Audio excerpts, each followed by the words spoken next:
a podcast to honor the gods. This better come with a sacrifice. Dave X Media.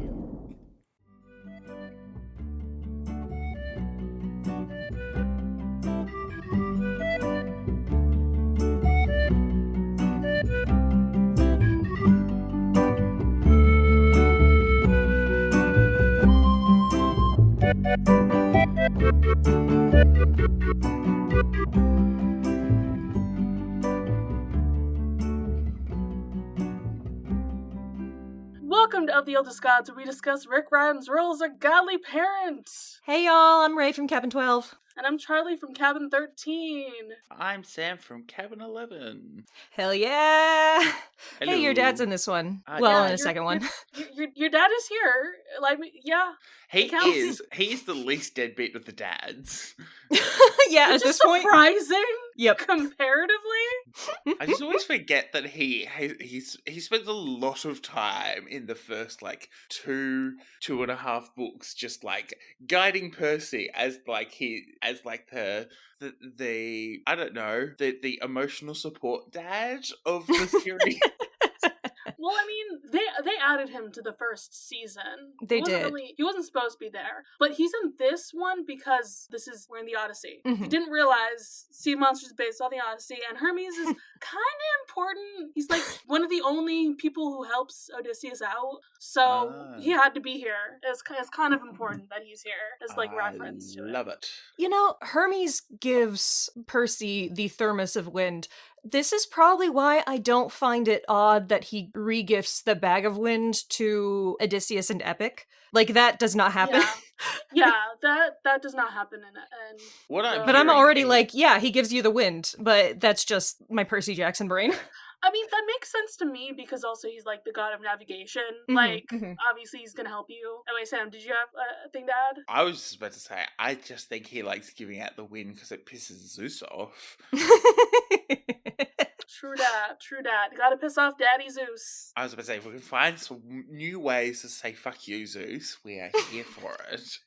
Any Always. time, any place. Always fuck you, Zeus. Thank you, and good night. Did either of you watch the recap?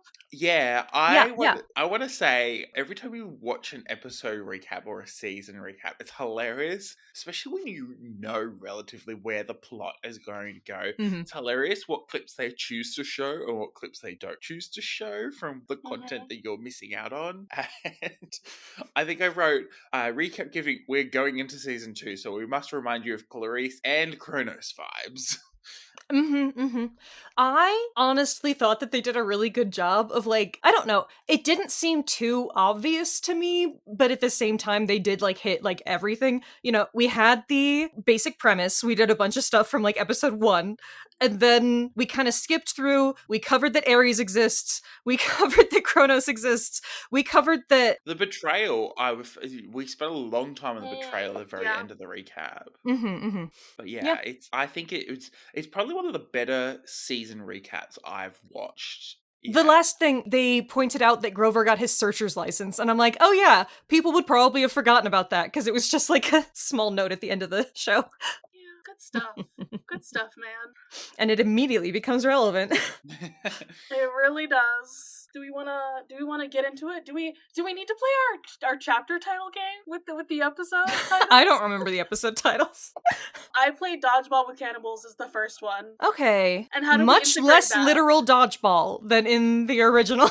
This is the thing that my notes start getting conflicted. I started getting conflicted in my notes about the way that this deviates from the book. And I'm sure we'll discuss this a little bit more in detail. But pretty quickly after we kind of have a bit of an opening scene that establishes that Grover is out in the picture trying to find something and sets the groundwork for some other plot points that we see later. We go back to the school thing, and very quickly I'm like, oh, wait a second, we've changed some of the timeline with this.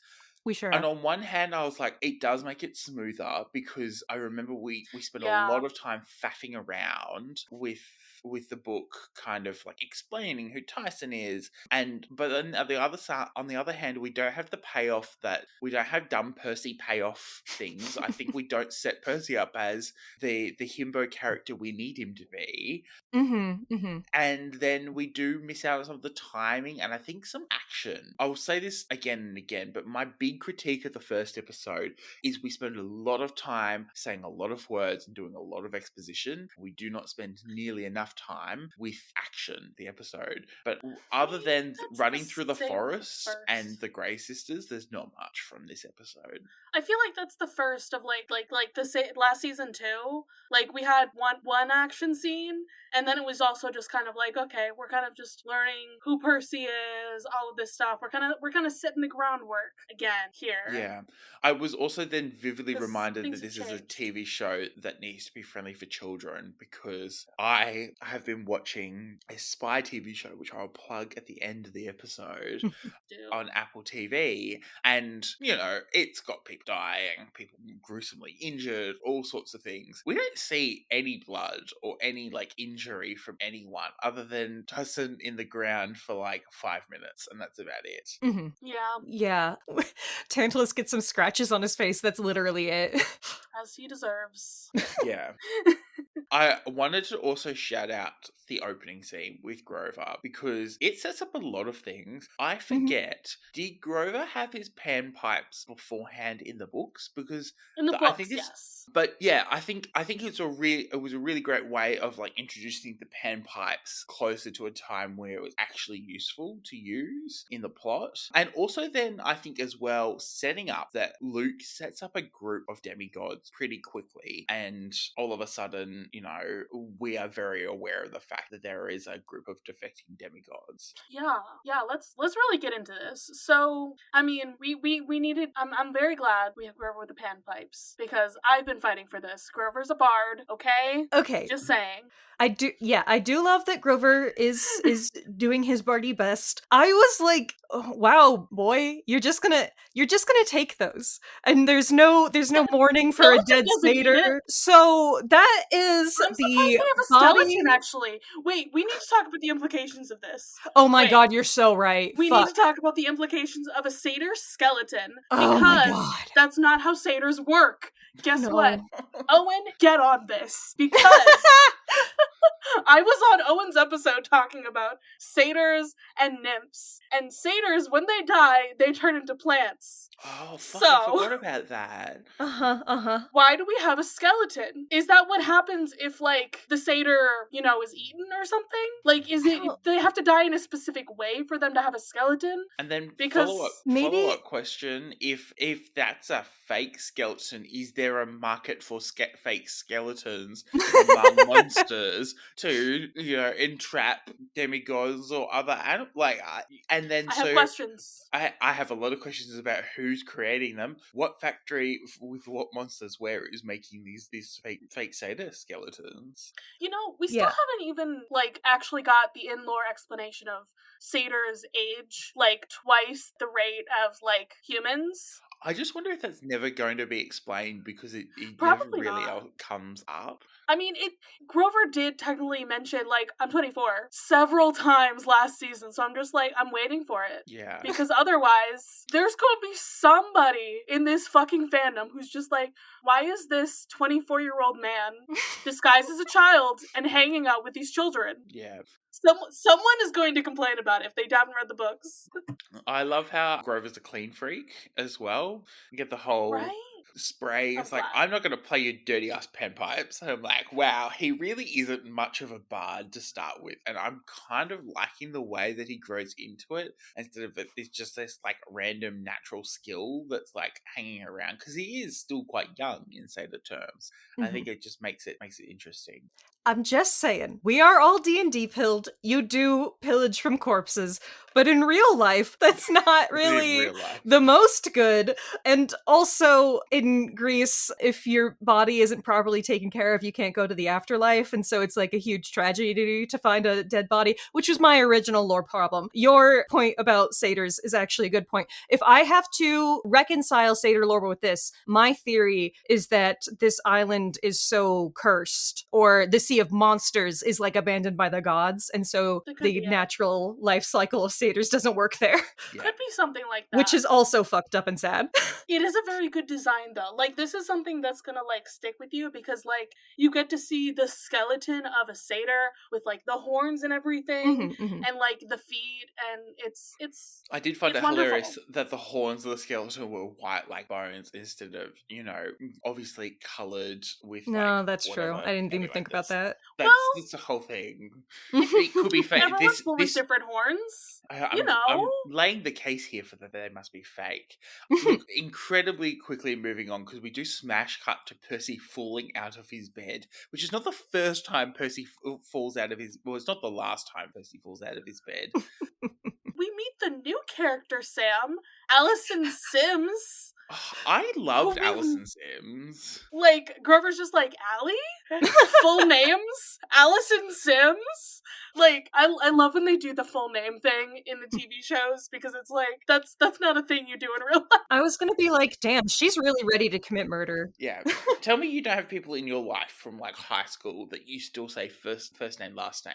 Like, I still have people that I see and I'm like, oh, that is first name, last name. I won't say their names because I feel like that's creepy. Because yeah, I guess I do, but I don't necessarily, like, say that outright. It sounds weird in a TV show, because it's just like, yeah, we have to distinguish this character because they were in a book and they had this full name and everything for some reason. Oh my god, it's character actress Margot Martindale.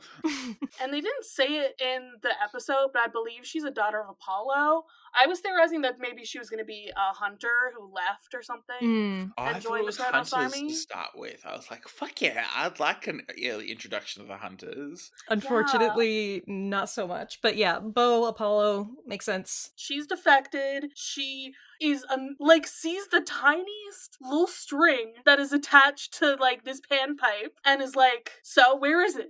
Which is kind of hilarious that Grover missed that, because presumably that's what was, drawing him to this location, was specifically that thing. Yeah, exactly. But she saw it. He does catch on very quickly, and when he communicates this information back to Percy, it's one of those things where he had all the answers, which was nice to see, because I think in the book oftentimes we were relying on Percy to do a lot of the connection making, and I was like, I'm sorry, Percy's brain moves too slow sometimes. Yeah, people do need to just explain things sometimes. I have had a complaint that the show goes too far in the opposite direction, but I feel like it was handled pretty decently here in most cases. Grover has to run away. This is the scene we're seeing in the trailer. I told you he's running from them. And then there's a fucking sea monster. Like, excuse me? Yeah, that is not from the book, Sam. That's just it's fine. This is like a Kraken or some shit. It's not related. I don't think I explain. And dear listener, I do apologize. This book is like the first book that I read. I think I said it when we discussed the books themselves. This book is ingrained in my memory in a way I did not need notes on the book to know what was deviating from it. Like, there's a reason why there's almost 3 pages worth of notes just on the first 2 episodes. Because I've reread those first few chapters a lot of times. Hell yeah.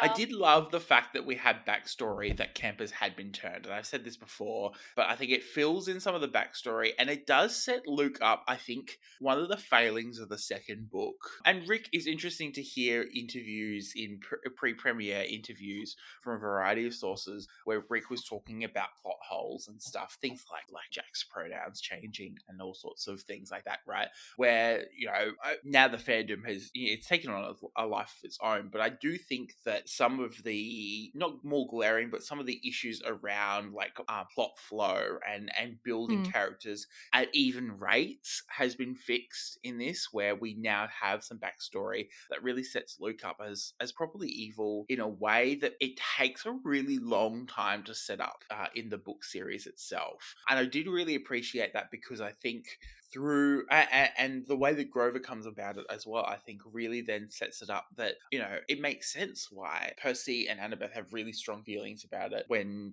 we inevitably in next week's episode, in episode 3, they come across him. Yeah, and I like that we're immediately starting with the renegade demigods to show hey, Luke's actually really charismatic and got people to turn very easily on their parents because they weren't getting noticed by them. It does also mean that we miss out on on another dumb Percy moment where he takes like a little bit longer than everyone else to realize that Luke is amassing an army of demigods, and Percy can't quite seem to understand why demigods would side with Luke. A golden retriever Percy, I think maybe I should say, instead of dumb Percy, but that's, Well, I mean, look at him. Walker, golden retriever. Yeah. Boy. My question as well, I have a question. I think his hair may have darkened slightly. Look at his eyebrows. I also wrote that down. No, his roots are darker, like noticeably. Yeah. And so I think that might just be aging, guys. Yeah, like, some no, people exactly. do. That's what I was going to say. Do that. Yeah. Yeah, no, literally. So we were wondering if they lightened his hair. Yeah. Because it does seem noticeably darker. Yeah, no, that would be fine. I think it's on brand for a child of Poseidon to have slightly blonde tips. It's also giving, despite we spent a lot of time in Florida in this series, so in this season, so I'm glad that we're getting like frosted tips in time for the Florida trip. Oh my god. Okay, so kidnapped by an inexplicable sea monster. It's not inexplicable, they explain it. But, well, kind of. Kind of. But then we get your favorite, the smash cut. And, like, we get some modern music also in the background.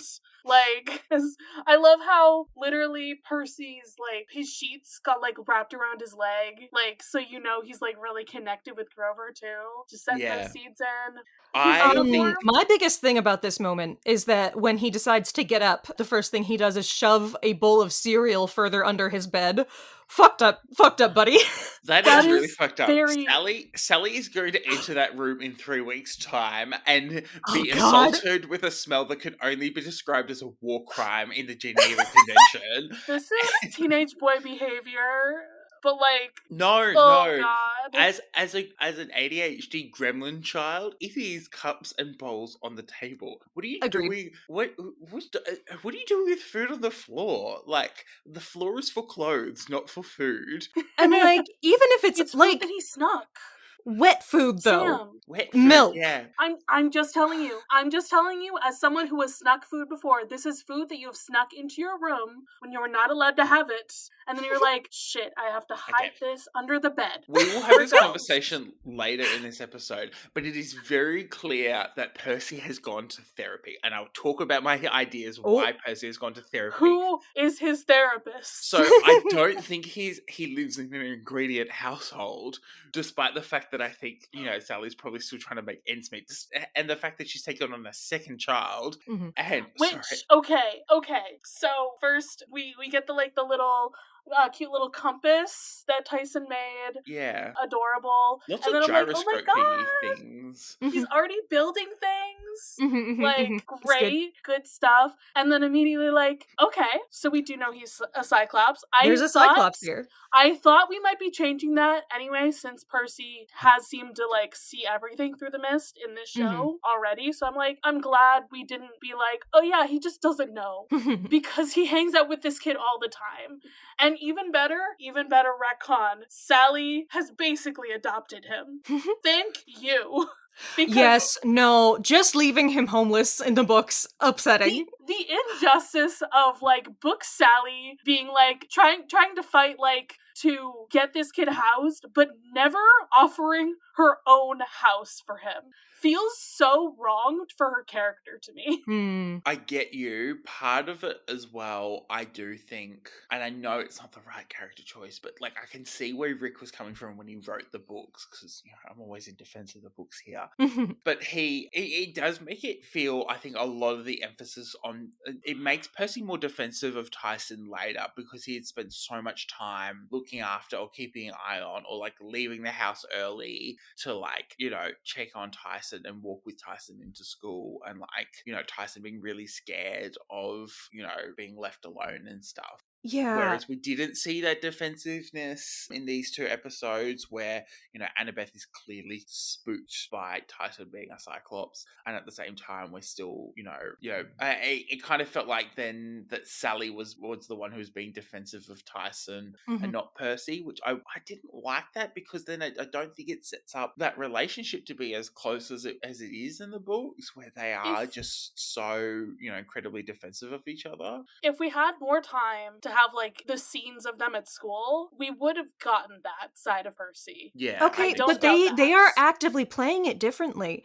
Like, They are a little bit, yeah. Percy cares about Tyson here, but, you know, he doesn't start to be embarrassed of Tyson until, you know, they are, you know, recognized as brothers in the book. In here, like, they do set up that, like, you know, he's doing his best, he's trying to be a good person, but he doesn't seem to want to be around Tyson particularly. Like, you know, in the beginning, they actually do better, like, establishing that relationship, you know, as it goes on. But, you know, the first things that we see are, like, Tyson calling out to him, and Percy's like, ugh. Yeah. It definitely feels like it's a bit more of an unwanted relationship, which is just totally not the case. And we see that, like, realistically, I don't think that's what the writers intended, but that's kind of the way it came across, I think. I also think as well, you're talking about Percy on the floor, putting things under his bed and picking up compasses and all sorts of things. We need, here at Deus Ex Media, we like counting things that are a little bit ridiculous. And one of the more famous counts we've had was when the restriction section was running, we did try and attempt the amount of times that Harry Potter fell. And Percy Jackson has done a lot of Harry Potter-esque falling in this episode, in this series so far. It's just like Tyson is clumsy. Like that's the thing that we have to do, is that I'm saying Percy ended up on the floor more times than Tyson. He is very big. He doesn't know his own strength. He's gonna fall on the floor a lot. He's still young. Okay, Percy, though, what's his excuse? Percy's excuse is that he is a dumb teenage boy. I don't know what to tell you. Percy's excuse is that shit happens and people attack him. Yeah. It's that he's a demigod and shit happens. Should expect to eat shit sometime. I did find it strange that we didn't, you know, we're talking about eating shit when Percy's dreaming about Grover being absolutely, like, tentacled away. I seem to remember in the book that we talk about the empathy link then and there, whereas it has to come to Percy earlier, which I thought was a bit strange because it's like he was trying to keep in contact with both, you know, Grover and Annabeth over the summer, over the winter. So the empathy link, Percy did not know about it, and Grover had done it on purpose. And so Grover does explain it to him, and I don't remember if it's during his first dream. I don't think so, because he doesn't know everything. It's not during the first right away. dream. No, yeah. It's during the second one. And I like this retcon of, like, it's not something that had to be done purposefully. It just kind of happens. Yeah, I agree. I like that a lot. I love that retcon. Okay, there are just, like, a few different retcons so far that I'm just like, I'm loving this. I'm loving this. Thank you, Rick. Yeah. Sometimes you're doing things a little bit better. The plot is so much smoother. And, you know, it's 20 years worth of critique and discussion. And, you know, pacing in a book and pacing in a show is different. So, you know, even if we don't have to say that there are necessarily, like, issues with the book's pacing to say that we like the way that the show has done it. It's different. It's a different medium altogether. It has to go in a different way. And I also love Sally Gets Dreams too, as she should. Like, she has slotted into the demigod mum role so incredibly smoothly. Mm-hmm. Which, look, part of me goes, oh, that's not really realistic. But on the other hand, it was really great to just kind of see how just pretty much immediately she was like, yeah, I'm having dreams. This is what I'm dreaming about. You know, it definitely opens up what I feel like is a line of communication that we see in later books much earlier, which I think is important, especially when we think about what we have to set up in, say, book 3. We have established early on here that Sally can see through the mist and that people who can see through the mist have a relationship to prophecy. Like, that's good shit. We're setting up Rachel. We're setting up Rachel. Yeah. And we're setting up May. Mm-hmm, exactly. So this is going super freaking well, I think. Mm-hmm. And we gotta say, love her dream. She dreams of a coin where one side is a trident, the other side is a scythe. And, okay, it's not Poseidon and Kronos. It's Percy and Luke. Oh. 2 sides of the same coin. Oh. Tell me it's not. Okay. I love that. Maybe. Well, yeah, Percy and Luke makes a lot more sense. But like, I believe that, but I also think that it has to be multi-layered. And I'm like, I don't know what you're trying to say with the Poseidon and Kronos connection. You know what I mean? Like, and I think that we're going to get more of that as the season goes on. Like, I mean, I can't think of a specific link between Kronos and Poseidon necessarily. Like, they're both like godly beings, lots of power. They're both parental figures, They're both we have a lot of figures. focus on family here. And so I'm very curious about if and where they will go with that. I think that you are right, but I think that they are probably going to be doing more. Yeah, I think that, like, the very easy thing that, like, probably what Percy is thinking is like Poseidon and Kronos, and I'm just like, no, Percy, this is supposed to be you and Luke, and how you could. You might be right. I might be wrong. If the moms had been swapped, the mom situations had been swapped, Luke had gotten the love and care, and Percy had not.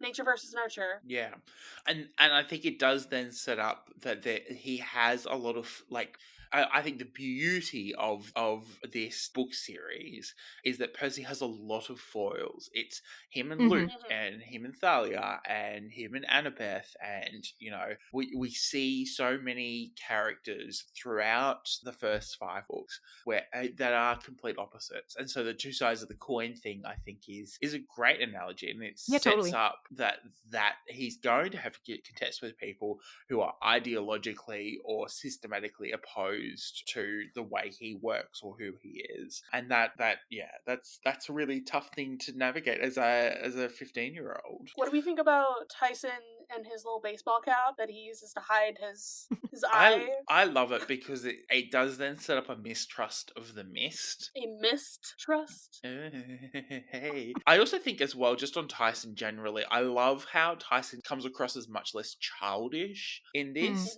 I think it keeps him more likable. I think I struggle with childish characters personally because I don't have a lot of patience for them, because it just reminds me of like small children you have to look after, as opposed to like, a child who is, who has his own worries and is his own 3D character. I think Tyson in at least the first few scenes of this book comes across as quite 2D, but in this show comes across as quite much more 3D. So I have very complex feelings about this. The film version of this story, I do not think handled Tyson well. He acted like a teenager, but he just did like stupid things and said stupid things, and it became, very like frustrating, and he wasn't a well-handled character at all. I think the book goes very hard on this idea of like a person with intellectual disabilities, and how do we deal with that? How do we deal with how that can be frustrating, but also,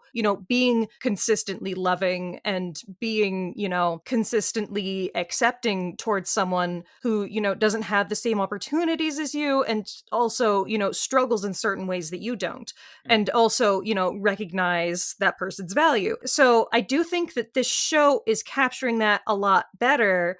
And I do like the way that he's written a lot. I like his lines. I like how, he comes across as not grasping everything, but that doesn't mean that he is quote unquote stupid. He notices things that other people don't, and he, has his own things that he can do. Not that people have to be useful to be valuable. Every person is valuable intrinsically, but as a character, I think that they are handling him really well. But there are certain things about the book and the ways that it, makes Tyson very difficult and makes you love him regardless, that I do appreciate about it, even though I think it does kind of lean into stereotype. It can be so difficult, dealing with an issue like this, an idea like this. And I do think that they're doing the best that they can. I like this interpretation a lot. And that's my soapbox.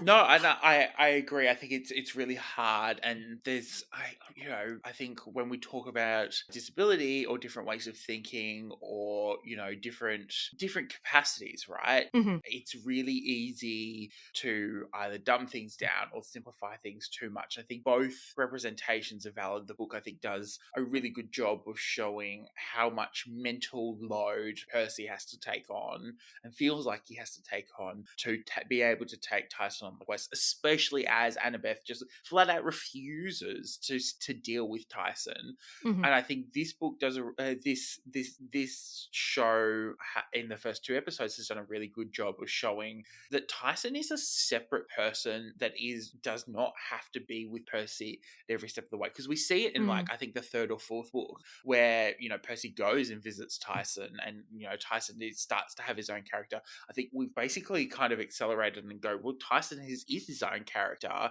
Percy's having to still do a lot of work to like make sure that Tyson understands what's going on, because he's coming into a very complex situation very quickly with not a lot of information. And also at the same time, Tyson still has his own desires. We have that conversation in the cabin later on in the episode where Tyson asks about meeting Poseidon, and Percy has that quite frank conversation in not a condescending way, which I was surprised because it could have been very easy for that to have been framed in no, it just doesn't happen. Whereas he talks about, and I think kind of shows he is frustrated that we don't see much of Poseidon. Mm-hmm. And I think that was a really strong representation of a way that Percy is probably still going to find it hard to handle the dynamic of Tyson and Annabeth going forward, but also at the same time not, making him a character that only exists when Percy recognizes him in front of him.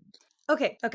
To kind of go back to Percy and Tyson's relationship and the way that it has changed here, it's kind of reversed from the book, now that I am thinking about it in a more deep way. Because, Charlie, you were talking about how in the book, Percy is so immediately protective of Tyson. And I was talking about how, he starts to resent him as he gets to camp. We have kind of switched that around. So I think that it is very sympathetic and understandable that Percy would be having a difficult time with someone who has been forced into his life against his will, basically. Not necessarily against his will, like he wouldn't want to help Tyson, but Tyson lives in his house now. He doesn't get any space from him. This is a person his mom has decided to take in, and who he is his only friend at this school. He says that, and he seems to be, happy to help him, but vaguely reluctant. As soon as he gets to camp and people are trying to fucking murder him, Percy's like, whoa, that's my little guy. I'm he becomes incredibly protective of Tyson, even though he is having difficulties of people actively laughing at him. He's like, that is not Tyson's fault. Everybody stop, chill the fuck out. And I think it works. I know that you guys don't necessarily love the way that was done here, but I do think that we end up in a similar place, and I like it just fine. I think it shows that Percy's defensiveness of Tyson is earned a little bit more. We get a bit more payoff of that stronger relationship, which I don't disagree with. I think it's probably is an interesting way, and I think the book jumps to conclusions a little bit of Percy is automatically really defensive because it's his only friend at Merryweather Prep, but it's oh no, I feel that relationship has to now be earned on screen instead of a throwaway line in the background of the first few chapters. So yeah, we gotta move on. I was gonna say, I also like that right away we get a little bit of Tyson doing the cool Cyclops voice thing. When Sally's like, what, being a real hero is, what is it, standing up for others. Yeah. And again, great, she's instilling the values in both of her sons, because now they're both her sons. Yeah, they are. That's their family. That's family. Okay. I'd love to see Percy, that's your brother. Shut up. I'd love for Sally to have, I don't know, in my head, and I don't think this is accurate whatsoever, but Sally's starting to see Paul Blofeld and listen, and when we it get becomes a party Paul, trick. I'm just like, I think book 4 or something, when Tyson is at Percy's birthday, and then Poseidon shows up, he's like surprised that Tyson is Percy's brother. I'm just like, can you just be like, yeah, okay, they're brothers. This is also my son now. Like, I've adopted him. I've adopted my ex's child. Leave me alone. Don't worry about it. I'm not seeing him.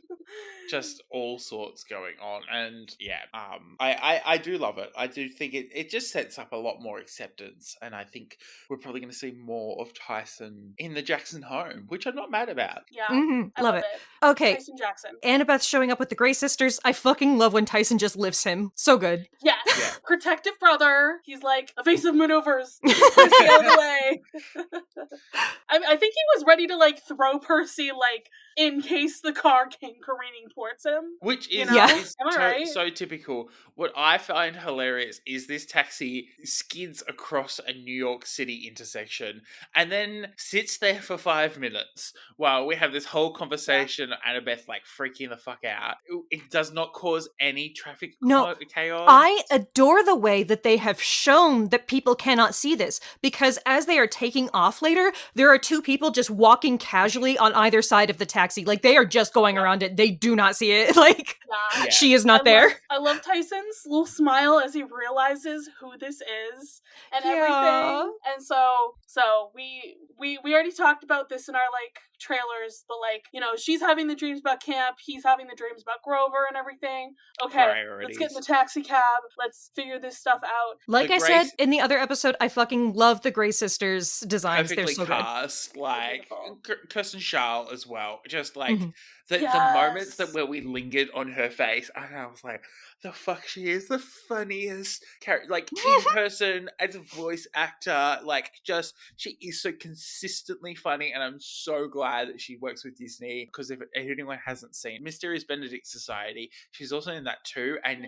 makes the same faces sometimes. Like, fuck. She's also Mabel in Gravity Falls. For anyone who doesn't know who we're talking about, and yeah, Louise she slaps. Belcher and Bob's Burgers. She's oh god, what is her name? But she's in What We Do in the Shadows as well. She plays one of the vampires. Becomes like a main character in season 4. So we're in the cab, and hey, Annabeth only paid for both her and Percy's fare. As you would, for Tyson. Oh shit! Wait, Percy got a drachma from Sally that morning. He's got one. He has to like go through his pockets. Okay, we're good. Don't worry about it. Hey, tell me where Grover is, because they're already slipping some things in. We get the like, so this is your boyfriend. Is Grover the other boyfriend? Like this and that. Which then sets up the empathy link even more. Like, the foreshadowing for this empathy link is just iconic at this point. I want to say... Did you catch the other boyfriend, the tall one? Yeah.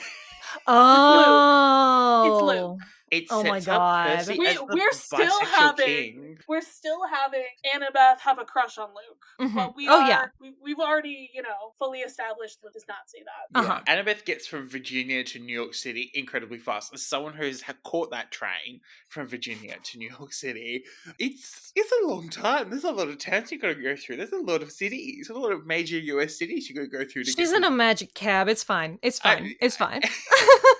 Thank you for that very easy brush off of the...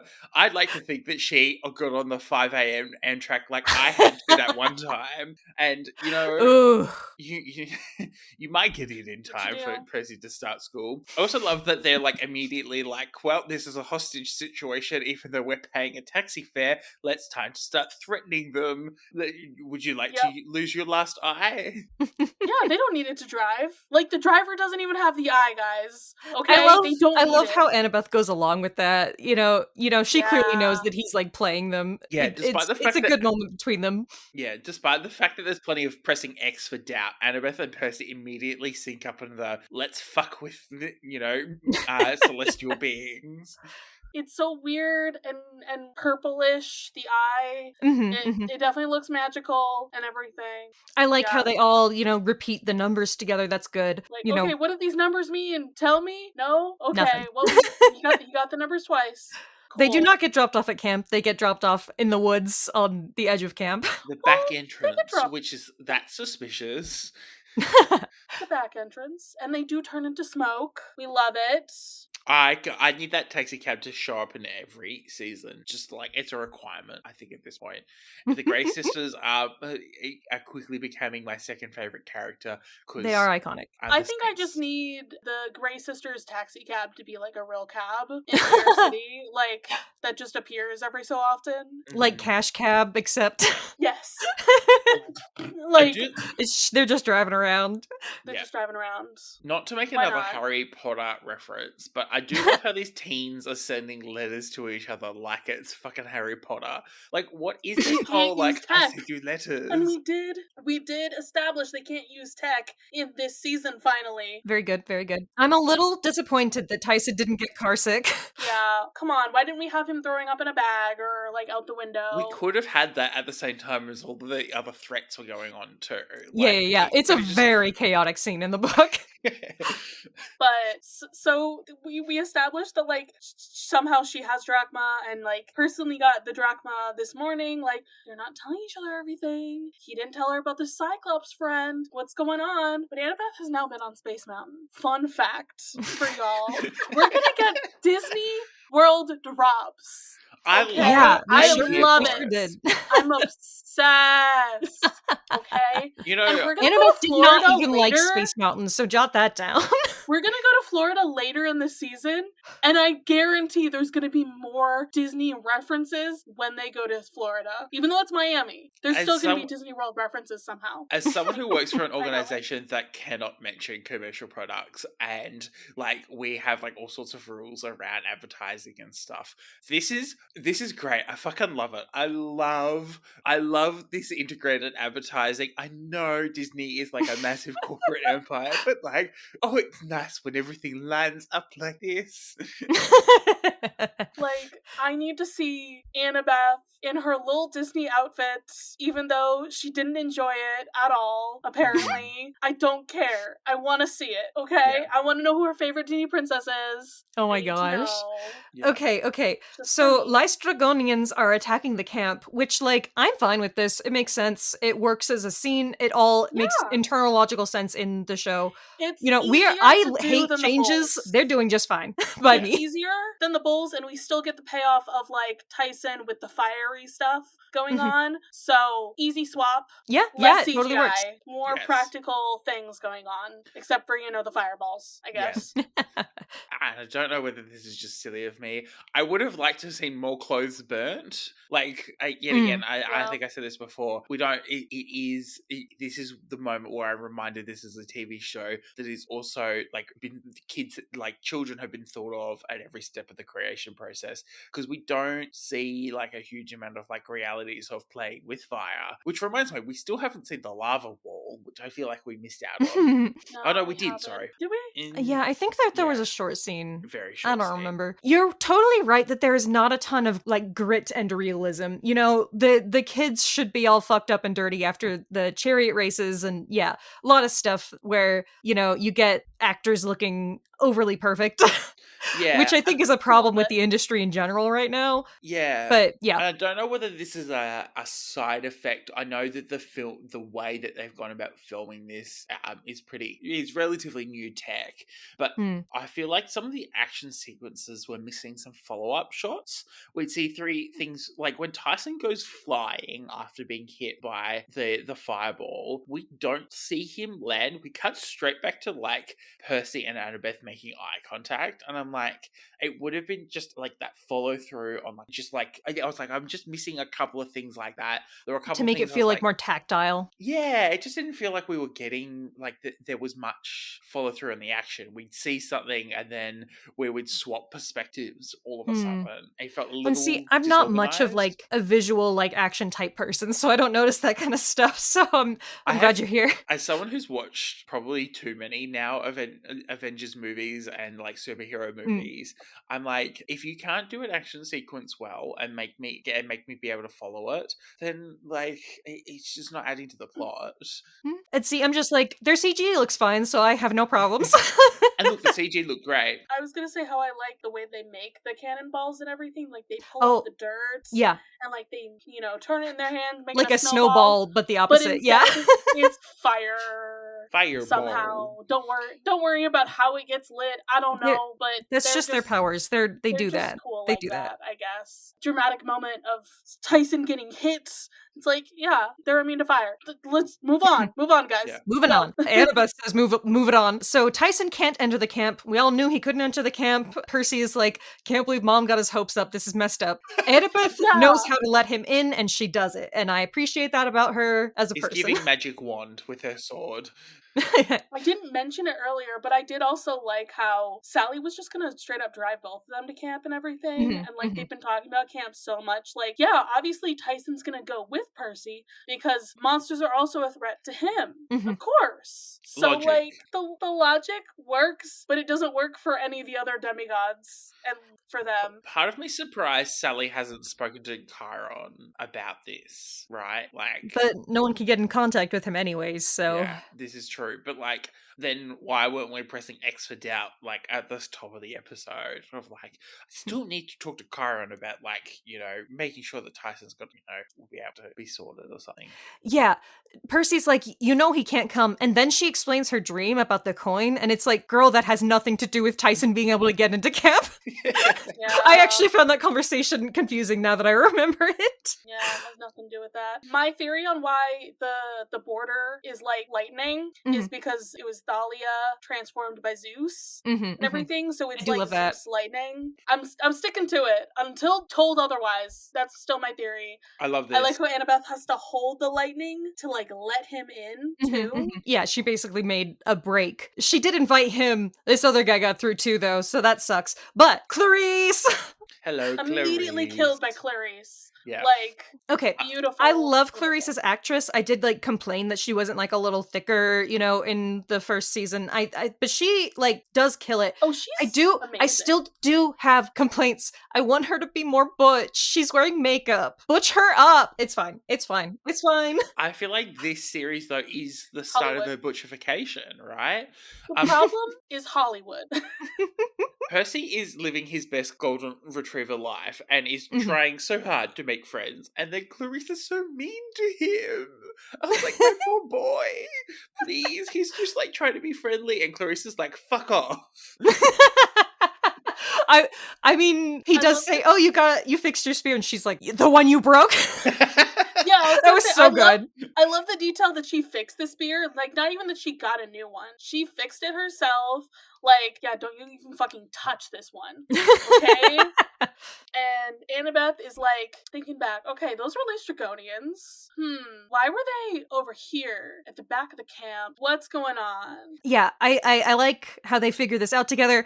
Luke, you fucking bastard. Seeing him do it. What a guy. In his stupid little tracksuit. I love his stupid little tracksuit. Okay. I watched the preview for episode 3. When I saw him in his stupid little sweater vest, I laughed out loud. Like, oh my god. He is a prep, okay? This is a preppy little Connecticut boy. It's not like he looks bad. He looks fine in these outfits. It's just like, it's the opposite of cool to me. That's the point. That is the point. Just so you know, okay? Percy is the one who looks cool.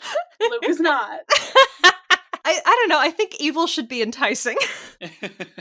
No. I'm not enticed by him in his stupid little sweater vest. Excuse you. Evil should be queer coded. And him in his little sweater vest. To me, that's what it says. He looks like a guy who would own a fucking yacht. I can't. No. Does that not play into the character that he's trying to play, the Princess Andromeda, with all the confused passengers? No, it's perfect. It truly is. Like, I am not complaining. I just think he looks so funny. He's got his prissy little fashion sense, okay? Yeah. Not Blackjack having to witness the poisoning of the tree, see his true love, and then fly away. Is Percy his true love? I'd like to argue for it. They're besties. Step aside, Percibeth. It's now Percy and Blackjack. Yeah, I'm so excited for Percy to start talking to horses. We had better be getting that this season. I need to hear Blackjack. If Blackjack does not sound like an Italian mobster, like, we're fucking done. Like... The only other argument is that he's voiced by Jack Black. Oh, The only other possible thing. But otherwise, mobster. Yeah, mobster. I do love it that we actually see the tree being poisoned and everyone gets to witness it. It's not like, I feel like often in the books it felt like a fever dream that everyone like has just like agreed to like one set of canon. Yeah. Instead it was just like, oh, well, it was probably Chiron because he's here and he has a connection to Kronos. And instead we're just like, you know what? He still has a connection to Kronos. We're still going to kick him out. He didn't poison the tree, obviously. Like that's not a question. Yeah. I wrote these notes at 1:45 my time, so I do apologize, but the character of Luke Scar has made an appearance, is the note I've written next here, which I think is probably the best way to describe it, because in the books we spend a lot of time talking about this bloody scar, which makes sense, but like at the same time I'm like, the TV show was like, fuck yeah, we're just gonna like really look at that scar for 5 seconds and then he's gonna turn his face and we get a good shot of it. I'm like, yes. The next note I have straight afterwards is Percy, use the tree's right tense, in brackets pronoun. And I'm just like, what's that cooking with here? No, he did use the tree's correct pronoun. You are completely correct. You know who they don't use the right pronoun for is when they start going with the it's for Tyson. Yeah, so we get the rejected MCR member, Tantalus, here. Because what the fuck is that emo look? Okay, his actor is fucking killing it. I hate him so much. Like, the second he opened his mouth and was, like, a little smarmy with it, I was like, oh, fuck. Like... Oh, it's fucking, I wanted to confirm it, but it's Timothy Simons. He's the one who plays the really shitty assistant in Veep, the one that's, like, it was, like, with the president and not with the VP. So if anyone's watched Veep, like, it is, like, a role he's familiar with, and he's really good at being just, like, incredibly mean to people underneath him. I did look him up because I was curious, and he is in a lot of shit, and I haven't seen any of it, so... Yeah, he's incredibly funny. I don't think I could handle him as a regular character. I think he's perfectly cast. Yeah. He looks pretty intimidating and pretty fucking emo for some king dude who cannot eat any food. I love how we don't mention that he murdered his son or anything. Yeah, I was really expecting that to come his up. Son or and anything. His children to the gods. You know, that's the real problem with this guy.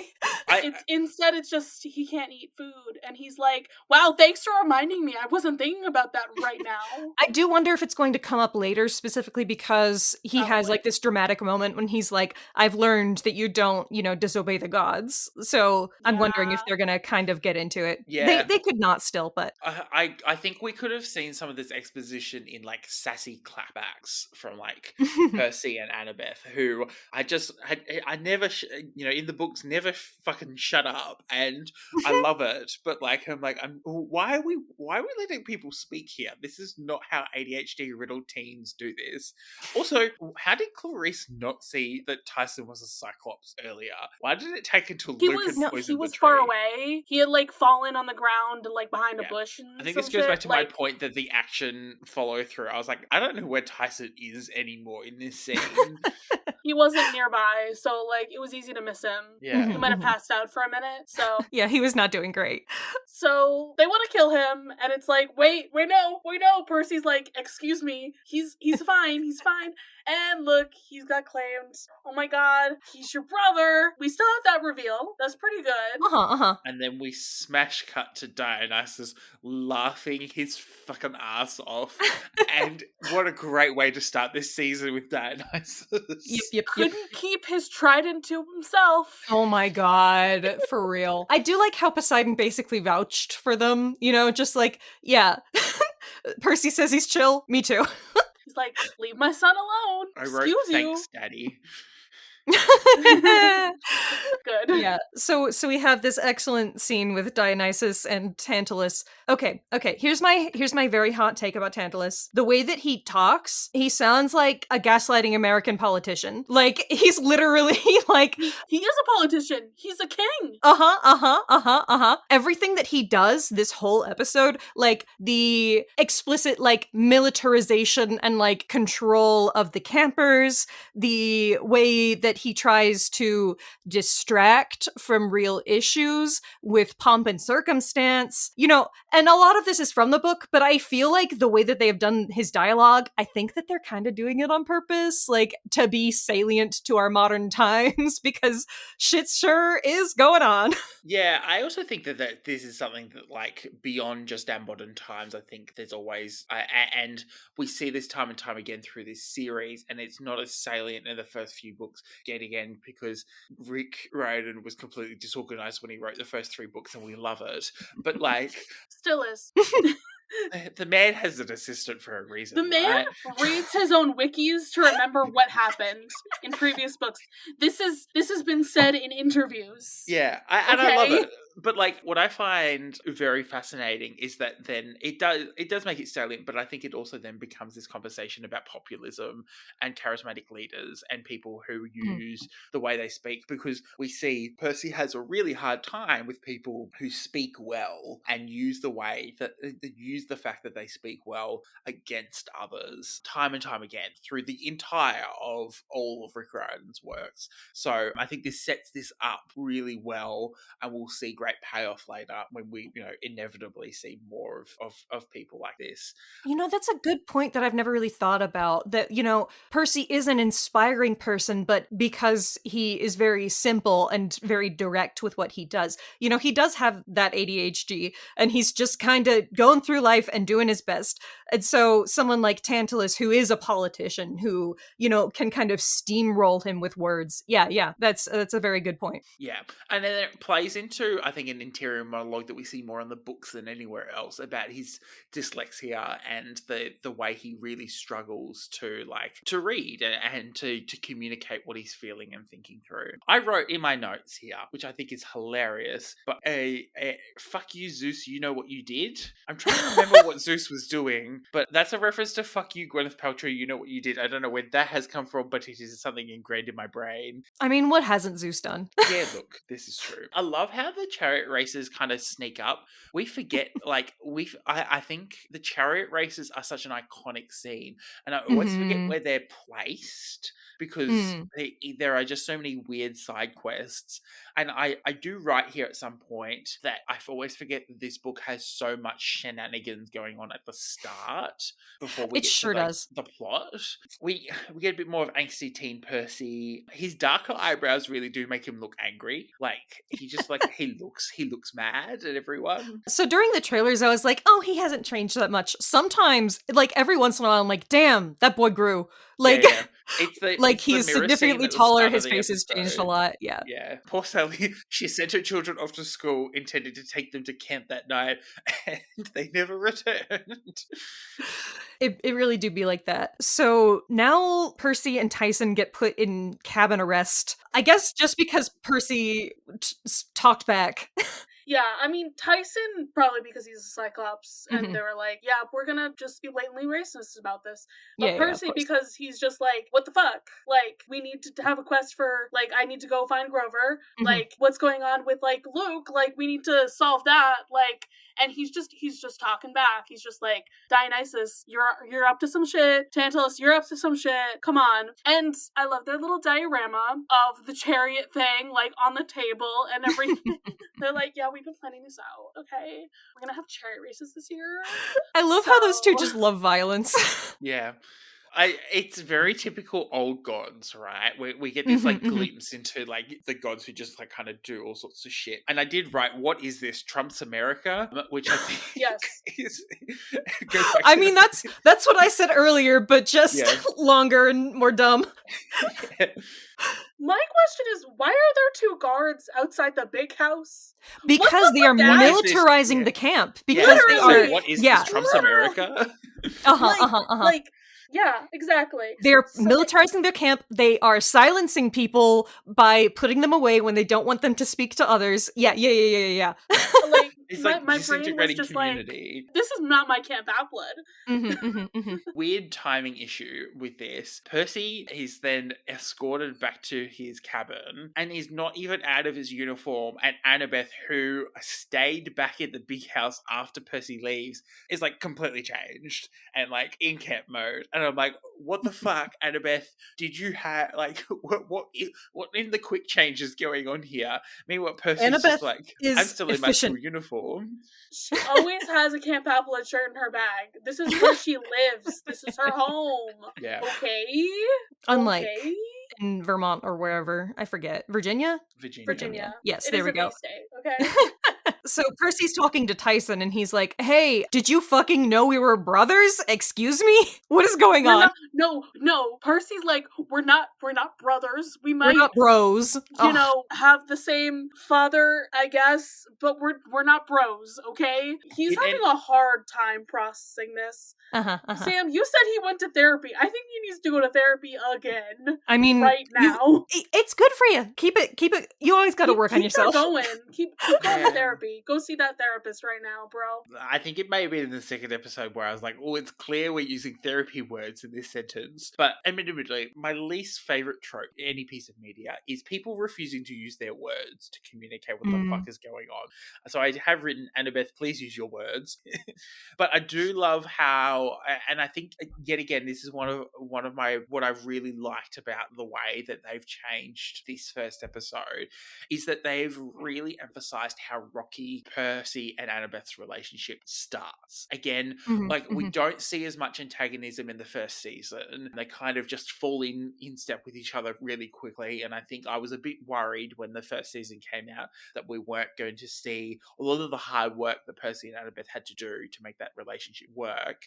But now there's that mistrust. There's personal things going on. There's, Annabeth's taking into consideration her personal biases and relationships, and Percy is just like dumb to it all sometimes. He is a golden retriever. But I do think that it really sets it up, because one of my big critiques of the second book is that there is a misstep where you see Percy seeing that Annabeth is like conflicting stuff with stuff, but you don't see like that but causing issues with the relationship in the same way that I think it probably would more natural. This feels incredibly natural that they haven't quite clearly completely communicated everything, and that causing real tension for a relatively new relationship in a world that Percy has only been in a year, yet somehow feels qualified to tell Tyson off about. But yeah, I think it really sets up this payoff.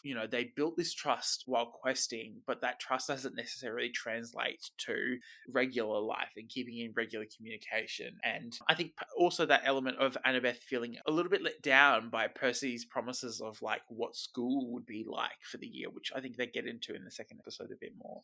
So I was going to say also that I really like the way that this, kind of tense dramatic scene between them is written. It does feel very authentic to me. They aren't like yelling at each other. They aren't like actively upset. It's very, very tense. It is very, starting to deal with our issues, but we aren't going to talk about everything right now. And, the way that there is this rift between them that also Tyson is involved in, and the way that it continues after this scene, because Annabeth isn't going to come in. She's not going to talk about this in front of Tyson. She doesn't necessarily want to be alone in a room with Tyson, but she's not going to just express that outright to Percy. And Percy's like, I literally can't leave him right now. And so he's like, I wanted you to reach out to me. She says, I'm trying to literally right now. But, it doesn't feel like it's either of their faults. It feels like both of them want to work on this relationship, but there's tension. The real world has tension,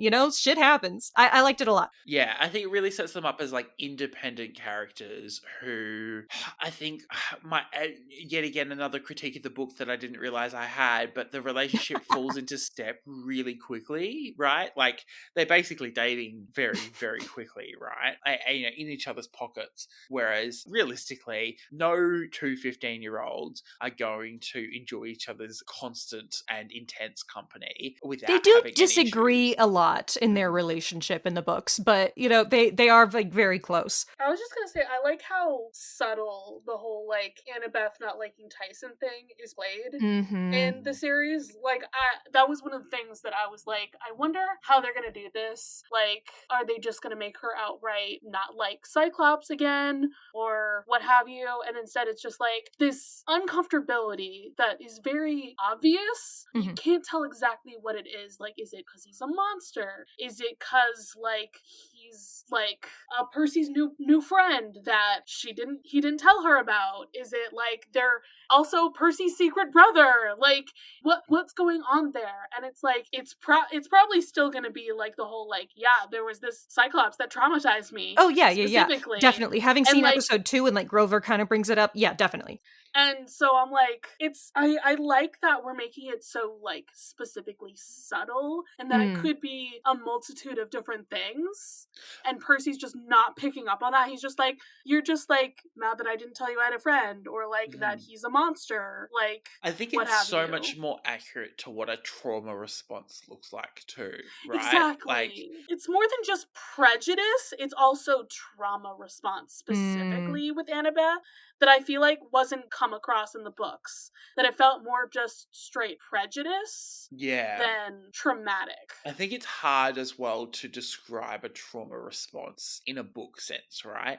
I think acting out a trauma response in this way, because otherwise you would have, like, to be honest, you would have had to have done a lot more work kind of setting up Annabeth's normal communications. Yeah, like, and that's the thing, is that Rick Riordan is very efficient with his descriptions. So I think that would have stepped out of his writing style to write the trauma response in a really explicit way, whereas it's very easy to do it in a non-verbal way in a TV episode.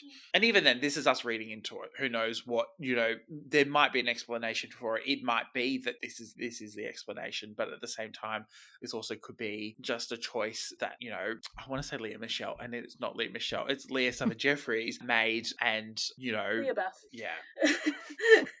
I do apologise to Leah Jeffries. I did not mean to compare you to Leah Michelle, yet you can read, and that's all I'll say on that part. Dream Sequence 2, Electric Boogaloo? Yep. Yeah, I mean, so Annabeth goes to the tree to talk to it, to be all sad. Also, Percy is like chatting with Tyson about the Sphinx thing. Okay, Oh my god. Yeah. The Sphinx is a dude. This Yeah, is I was like, not what the the Sphinx fuck? from the Labyrinth. First off, confirmed, not the same Sphinx, unless we're also gender bending that. Look, everything's gender bend until proven otherwise. You know, maybe Rick's just forgetting those pronouns again, just like with Blackjack. Sphinx is trans. I don't know. Oh my god. But the Sphinx told him that his mom was a naiad and that his dad was one of the gods. Okay, so I do need to talk about this for a second. Yeah. Tyson knows less things than I think he should know. Tyson should know who Kronos is. They have to explain that to him earlier, and the reason that they're doing that is so that they have an audience surrogate, so that they can recap shit, in case you are new or you forgot your Greek mythology between seasons. And that's fine, but I don't love doing that with Tyson because he was always, like surprisingly knowledgeable about Greek mythology. So, yeah. And I was like, I don't remember the book that well. And I'm like, did Tyson not know that all Cyclopses are children of Poseidon? Like, I'm pretty sure he... Okay, that's fine then. That feels like something he should know, but whatever. I think this scene points to an issue I had with this episode in particular. There was a lot of telling and not a lot of showing, right? There was not I found so many times I was like, oh, this character's being used as a surrogate for the audience. And we are just running through what was pages of backstory and exposition in the book in 5 minutes of dialogue. And I think it's probably why I had issues, maybe not necessarily necessarily with the pacing of this episode, but with the vibe of this episode, the action in the episode, because we spent a lot of time talking through a lot of things, despite the fact that, we're just like, we're standing in rooms talking to each other. And I'm like, this is the first episode. It's not really kind of pulling you in, not wanting, like, I'm thinking of it from a completely someone who has no idea what Percy Jackson is.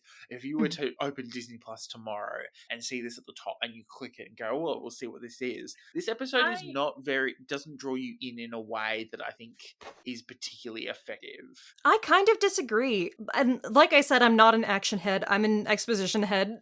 I love that shit. I still am mad that they did have to re-explain Kronos, because it's different if it's a book and you pick up the second book. You're not going to pick up the second season of a show. On Disney Plus, you're not going to pick up the second season. That's not realistic. No, I don't think that people do that. I don't know. I mean, if it's on TV, that's one thing. If it's on a streaming service, why would you start at season 2? Because someone wants you to watch it with them. That is my explanation for how that would happen. My housemate, and I think those people deserve to be in the dark, because what the fuck are you doing? In my defense, I will not reward them. My housemate did see the first 10-15 minutes of this episode before he went to bed last night and had not seen the first season whatsoever. Admittedly, he'd read the books and knew the books, and we were comparing notes. Oh, good. But yeah, shit happens. Yeah, I think that it's a really hard balance to get, and I often find this is as an issue I have with first episodes of new seasons, is on one hand, and we talked about this at the top of the episode, the recap was really strong and communicated a lot of key elements. Yeah, that's what a recap is for. Yeah. You don't need to say it in the episode. Yeah, I agree. I do think that it is meant to be a recap for people who have forgotten. I think that people do not pay as much attention as we do. There are people who are, I get why it was done. I am not bothered by it. It is my one real critique of the episode, because I'm just like, what? Not needed, not required. I just think it lulled to the point. And admittedly, I was so intensely taking notes that I actually probably wasn't paying attention to what was on screen anyway. I need to go and do like a real rewatch. But it got to the point where, like, I'm sure people would have pulled out their phones and swapped, because there was a lot of dialogue and there wasn't a lot of like movement or like physical things showing or ways to represent it. And yet, even in this scene, when Tyson is talking about this Sphinx thing, if you're paying attention, you see the scars on his back. Yeah, I was like, as his shirts are unfolded. Like, this is why you gotta pay attention to the screen.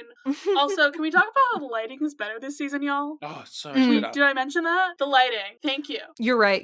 It is. I didn't even think about it, but like I could see everything. Great. We finished a very disappointing season 2 in terms of lighting on another TV show last night as well, and I'm so glad to get rid of the excessive amounts of lens flares and soft lighting that's going on. All right, so this dream, at first, when we start seeing that, like, thing in the distance, I'm like, is that the fleece or something? Then it's coming in, and it's the cave. It's the opening of the cave. Okay, am I just stupid? Or is the cave opening, like, they have it on its side and then they twist it so that it's upright? Is it meant to look like an eye? Because it is... If you watch the credits, there's a lot of, like, eye imagery. I wouldn't be surprised if it's a design choice. Okay. I think so. I think everything is an eye, actually. Okay, great. I think that's great. The whole as long as I'm not making that up, I'm happy. Listen, we have the Grey sisters with their one eye. Like, yep. It's all We're doing eyeballs. We're doing eyeballs this time, guys. Yeah. So the moment the like tentacle drops Grover off, I'm like, sea monster works for Polyphemus, I guess. I'm like, that's kind of weird. Yeah. Sure. Yeah, fine, I guess. Percy's in the cave. He even, like, looks up and he sees the fleece before he sees Grover, which is like, okay, that's cool. And then forgets he saw it. Anyway. Empathy link. We get empathy link. Yes, I like the explanation that they kind of, both affect the dream space. We're doing some Inception shit. Good times. Oh, I love the surrealism. Like, the surrealism of these the empathy link sequences is hilarious. The outfit swaps? Yeah. Okay? It's important. I love the outfit switching. I love they're besties. Yes, Okay? I love that for And- them. They're so cute. And when they realize, like, it only happens to best friends, they're like, yeah, we're best friends. Then Grover's like, oh, right, I'm in mortal danger. It's like, we're bros. I love you, bro. All right, so Tyson is like having conniptions at the bed one over. I like the threads of the fleece being put out on purpose. Yeah. I like that because that is a good hint for Kronos's army, for Luke's army, that, you know, that the fleece is out there, that we can find it, you know, it feels very neat to me. And even a single thread having that, like, scent and drawing in satyrs, that's so powerful. So it's the fleece, it's right up there on a tree above this fucking cave. If someone doesn't fall down that hole, that is Chekhov's hole, guys. I'm calling it now. Interesting. I could see it. I was more thinking about, you know, being stuck there in the cave and knowing that you need the fleece and being unable to reach it. No, I'm thinking so remember, they block the cave with, like, a big boulder and everything. So when somebody's gonna end up getting the fleece and then trying to get the other people out, so, like, and fall down the hole. There's gonna be a rope down the hole, somebody's gonna fall down, like, it's gonna happen. That hole is gonna be useful. Can I place a bet? It's gonna be Percy. It's going to be Percy. Because we have already talked about him falling down. Yeah, I've written at the end of these notes, do we need a Percy Jackson full drinking game?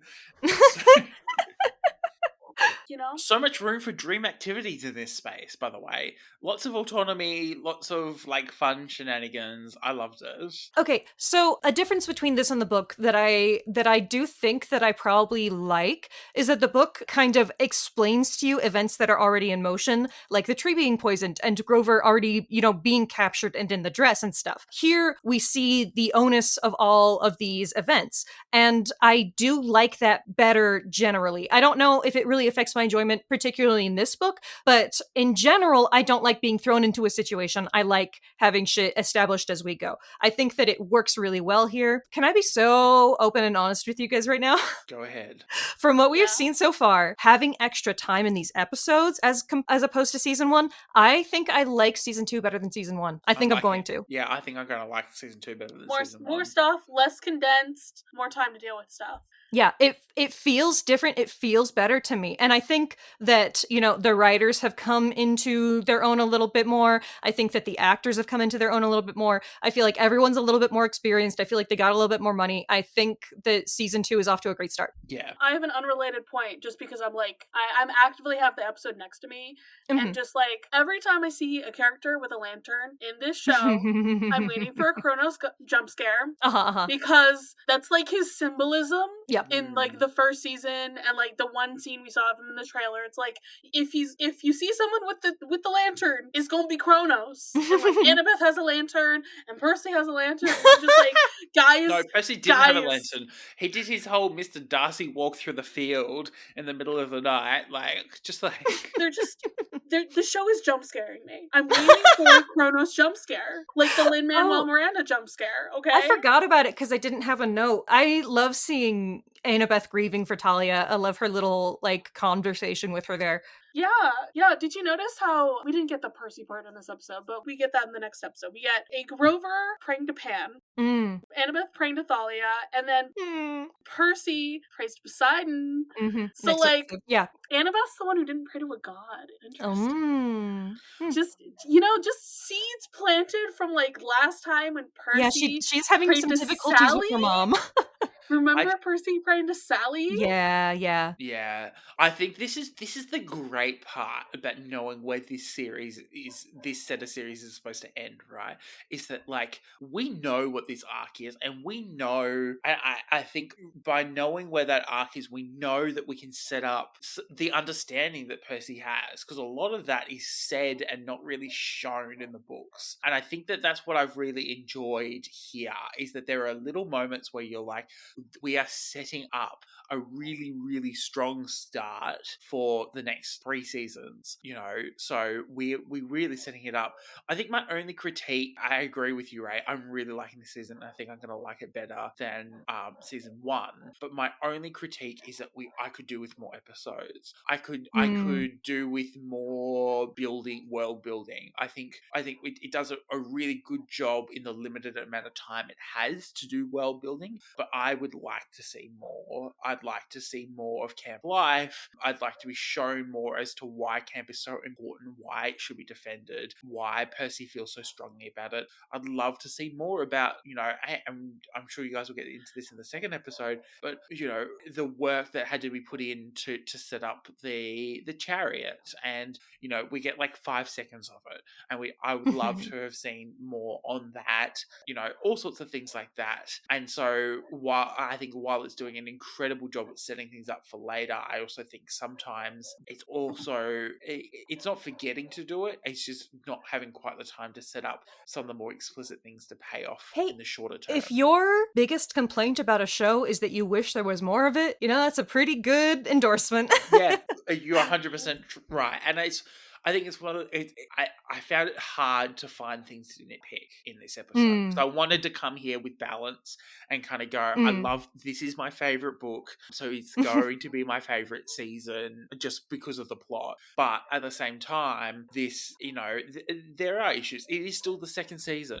I think the other thing, to anyone who is going to talk about this, I think it's important to know that like other TV series take 2 or 3 seasons to really get into a rhythm of things, and the fact that they did such a strong start on the first season means that our standards are going to be really high. And I think also we've got to be prepared for when those standards aren't necessarily going to be completely met. Right now, it's very pleasing to see that everything is working, and that the writers, as you said, Ray, the writers are coming into their own, and things are being set up in a way that is incredibly satisfying for people so in it. But I do also, I think, want to caution and hold the excitement a little bit, not to be a Debbie Downer, but to kind of go, we're having it so good right now, let's enjoy it while we're having it good.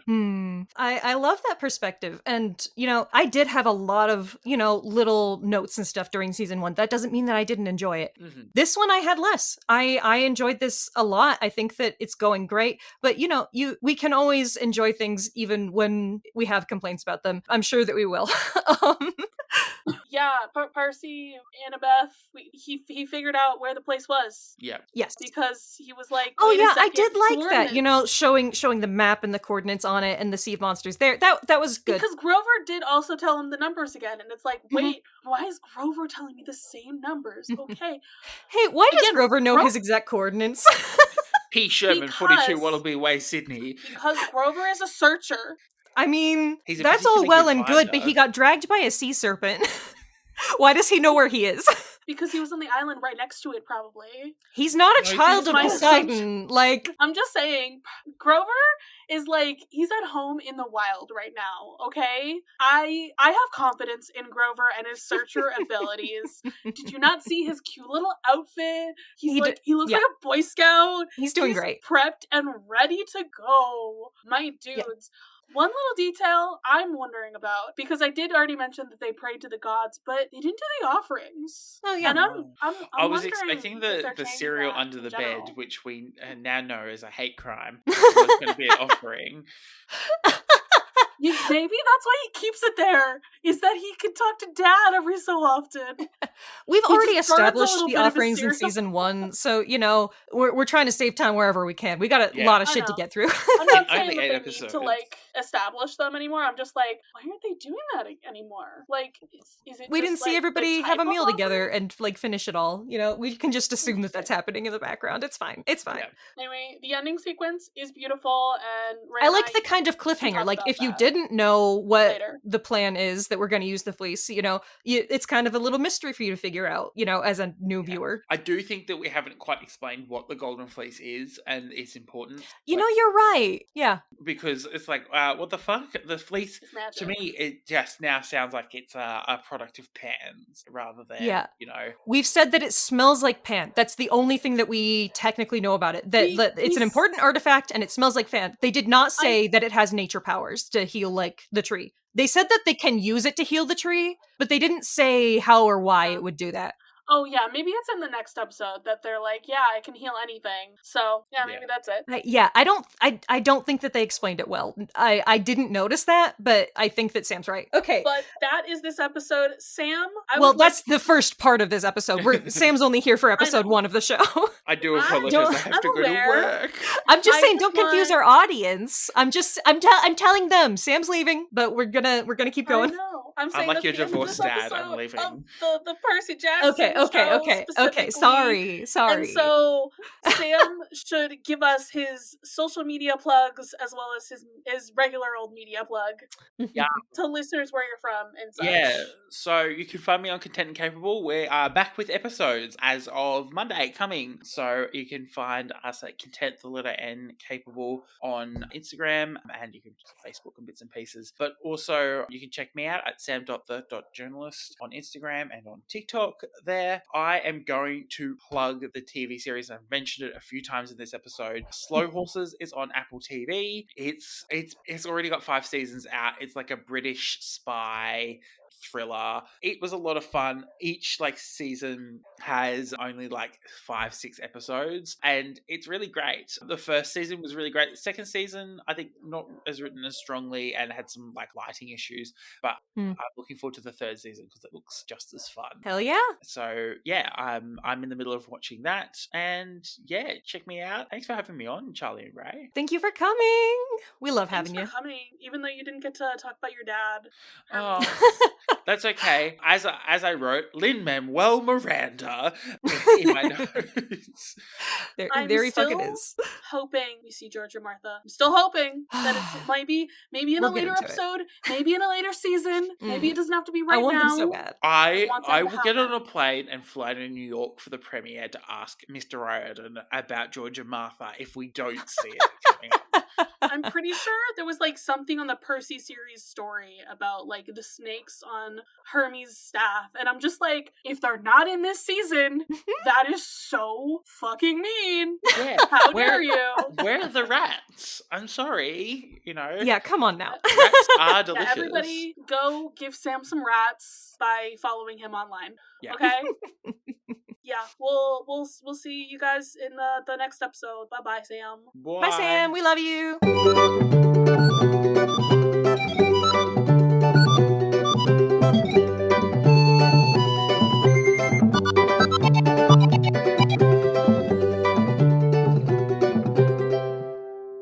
Starting in the middle, I guess. I don't know. Yeah. There's no intro here. No, yeah. We're all right. We are on to episode 2. Let's do this thing. Yeah. We're here. We're queer once again. It's time to skip the recap and go right into Demon Pigeons Attack. Is this a correct title, Raye? Yeah. I mean, we could get semantic about the definition of demon, but it's anyways. Are they pigeons? No. Are they demons? No. But are they evil birds? They sure are that. I love Chekhov's Stymphalian birds at the beginning of this episode. Yes! That's so good. We immediately see it, and Annabeth and Percy are oh, they're gonna come. They're gonna start attacking once the barrier falls. And we know it's gonna fall because of what happened with the tree. Could be any moment now. Yeah, I like seeing them just disintegrating, Yeah. Somebody's gotta test it every once in a while. And this episode just starts with a Percy Annabeth plan in motion. Yes. I think this is peak Percebeth. Right here in this opening of the episode, we have them as an old married couple.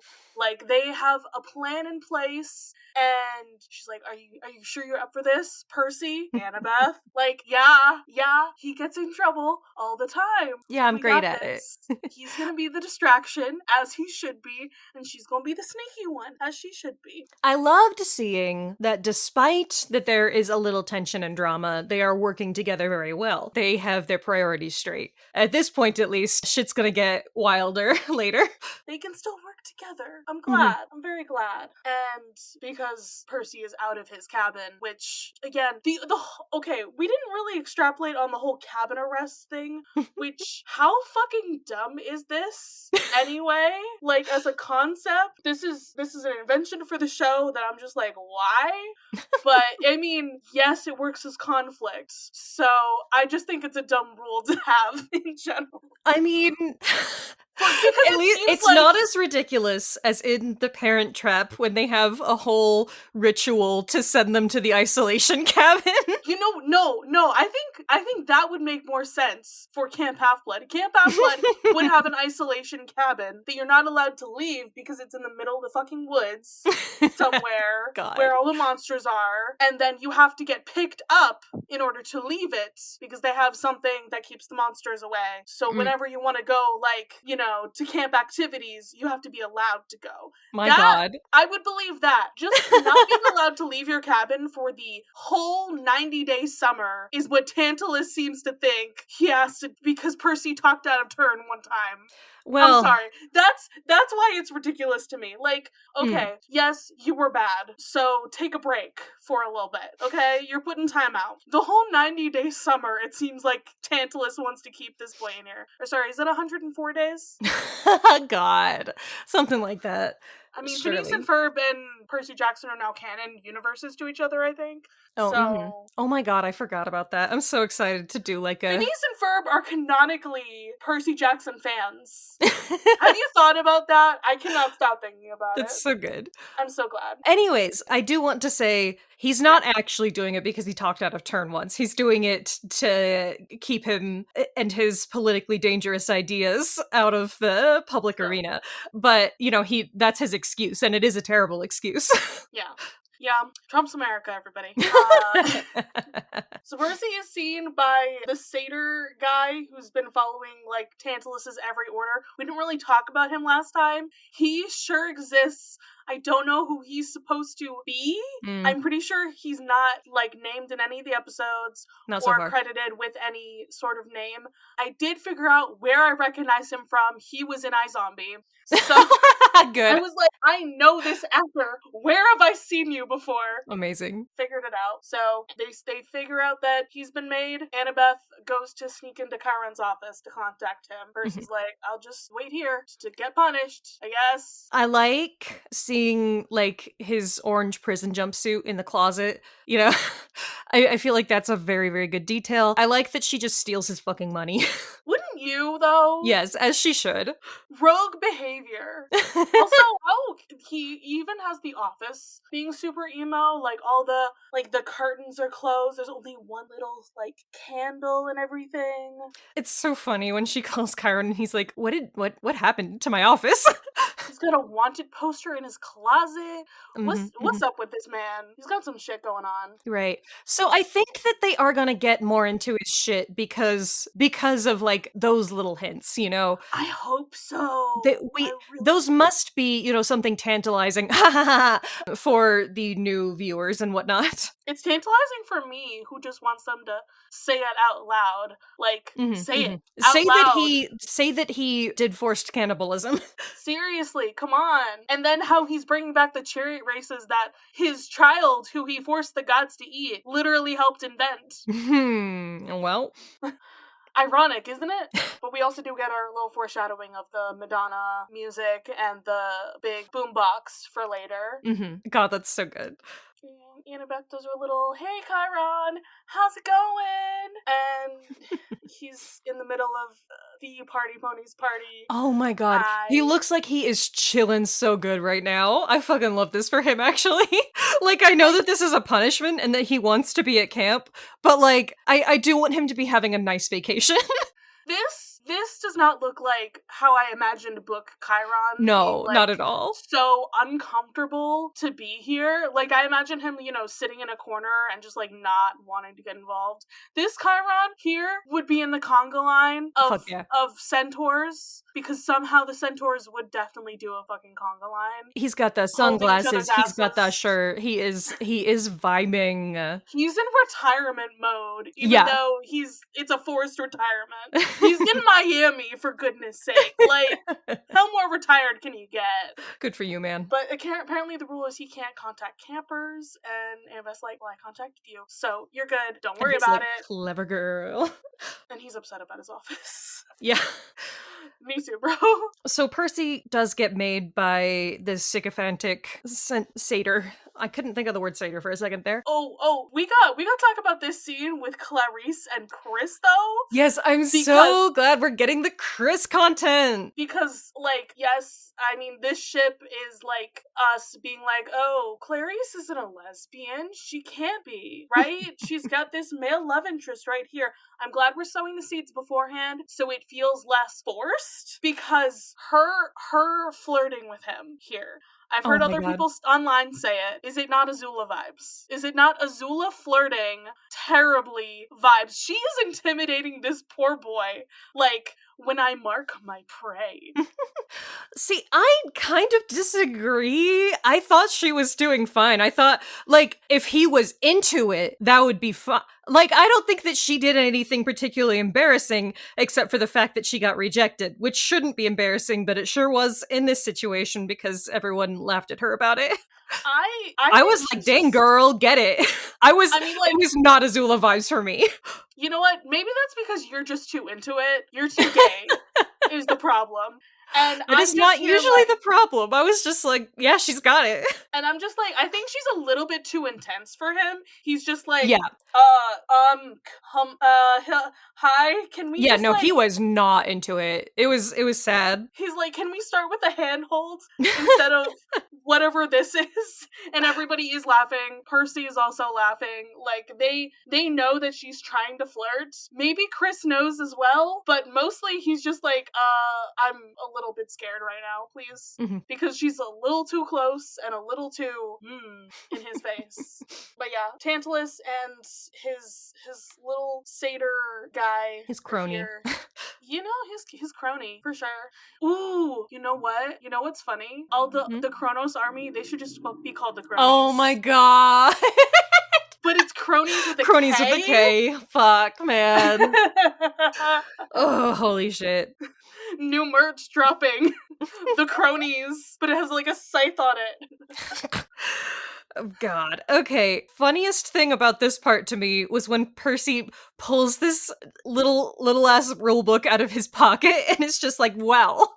It's so good. This is great. I was watching this with a friend yesterday for the third time. I was watching these episodes, and they were like, "Wow, this is lawyer behavior," and I'm like, "Ace Attorney who? Percy Jackson, Ace Attorney." And of course Annabeth read the rule book and knows, how shit's supposed to work, and it's very good.